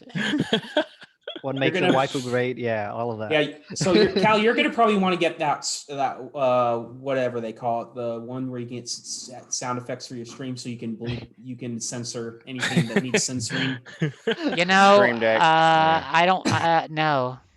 Allow. Well, Inashi, you haven't been here in a while, buddy. We miss you. We miss having you around. Mm-hmm. I loved it when we would just name a game and you turn around and pull it off the shelf. Yeah. It was so cool. They would actually be like, "Is it this version? This one? Or this one?" Yeah. This one. No, this Yeah. one. I think. Have you tried the fan-made translation? Have you Yeah. have you tried this obscure ROM made in a room in Japan? In a dungeon in Japan. Yeah, this is actually from South Let's Korea. go, They man. We need imported you. it over the border. We need you, buddy. Yeah, Let's we go. need you, buddy. Should be next weekend. Oh, get hyped. Awesome. Inashi's back. That's great. Ooh. Well, guys, anything else? Or are we going to call it a week and do our sign outs? Oh, it was a great episode today. I liked it. It was. Mhm. Well, Nabil, do you have anything else you want to talk about? You're the guest. Well, no, I mean, it's been an honor having, being the first Discord guest on the podcast. So I had a lot of fun. Yeah, It's been a nice. pleasure. It's nice to meet know you, man. everybody. Exactly. Yeah, Yeah. Very, had a very, lot put of a fun. face to the name now. Yeah. very nice to meet you, Nabil, as well. And likewise, good sir. You guys know each other, like, you guys live close together, or you guys have known each other a long time? We're family. We're family. Yeah, we're family. Oh, Yeah, okay, we're family. cool. We're cousins. Oh, right on, Yeah. right on. So yeah. Yeah, can't you Ra- see that Rad's a little bit farther ahead because he's already got the beard growing? Nabil's I trying to was catch about up. to say, Yeah. yeah. I kind of Exactly. maybe something like that. Is Rad like? Oh man, I won't forget that. It is true though. Maybe a few years down the line. Hopefully not. shots fired, ladies Right. and gentlemen. Shots Rad's- fired. Rad's got the beard Yeah, though. oh, wow. It's Eternia Archives After Dark, where we talk about uncomfortable topics such as male pattern baldness Yeah. and poor genetics. Anyway, so thanks everybody for hanging out with us. We appreciate it. For socials, you can find me on Twitch and YouTube and Twitter. Just go to my website, calichronicles.net, and you can find links to all that stuff. Rad, go ahead. You can find me as Rad Console Gaming on YouTube and Instagram and Facebook as well. And you can find me as @ConsoleRad on Twitter. Go ahead, Nick. All right.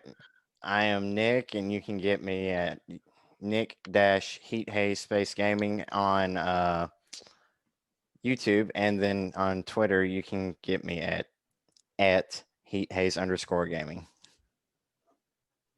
So I'm on YouTube as the Laninator, trying to point to the thing here. That's how you spell it. And then T Laninator, just get rid of the H and the E there, right there. Yeah, on Twitter. That's a good way of doing it. Noted. See, this is who I am. This is how you spell it. All right, Nabil. Yeah, well, you can find me as Nabil on Facebook and Instagram, or Nabil El Profe, or the Professor, on Twitter. I never use it, but I have one. Yeah. Oh man. All right, everybody. You guys have a great rest of the day, and we will see you on Discord. So, actually, Lane is going to be putting a poll up. I think it's already up for Among Us, Yes. which days Yeah, you let me could mention that play. real quick. Yeah, go ahead. So yeah, Oh, yeah. I would think it would be fun if we did a Among Us night. So I haven't looked at the poll for a while, but it looked like the current winnings were either it was between Saturday and Sunday it nights. was funny because I think one of the options that was winning was weekends on Saturday. I was like, okay, let's cancel the podcast. Yeah, and play that's Among Us. exactly what I Yeah. thought. So yeah, that's a good point. So Yeah. I think if it does end up on Saturday, we'll probably plan for doing it like maybe an hour before the podcast.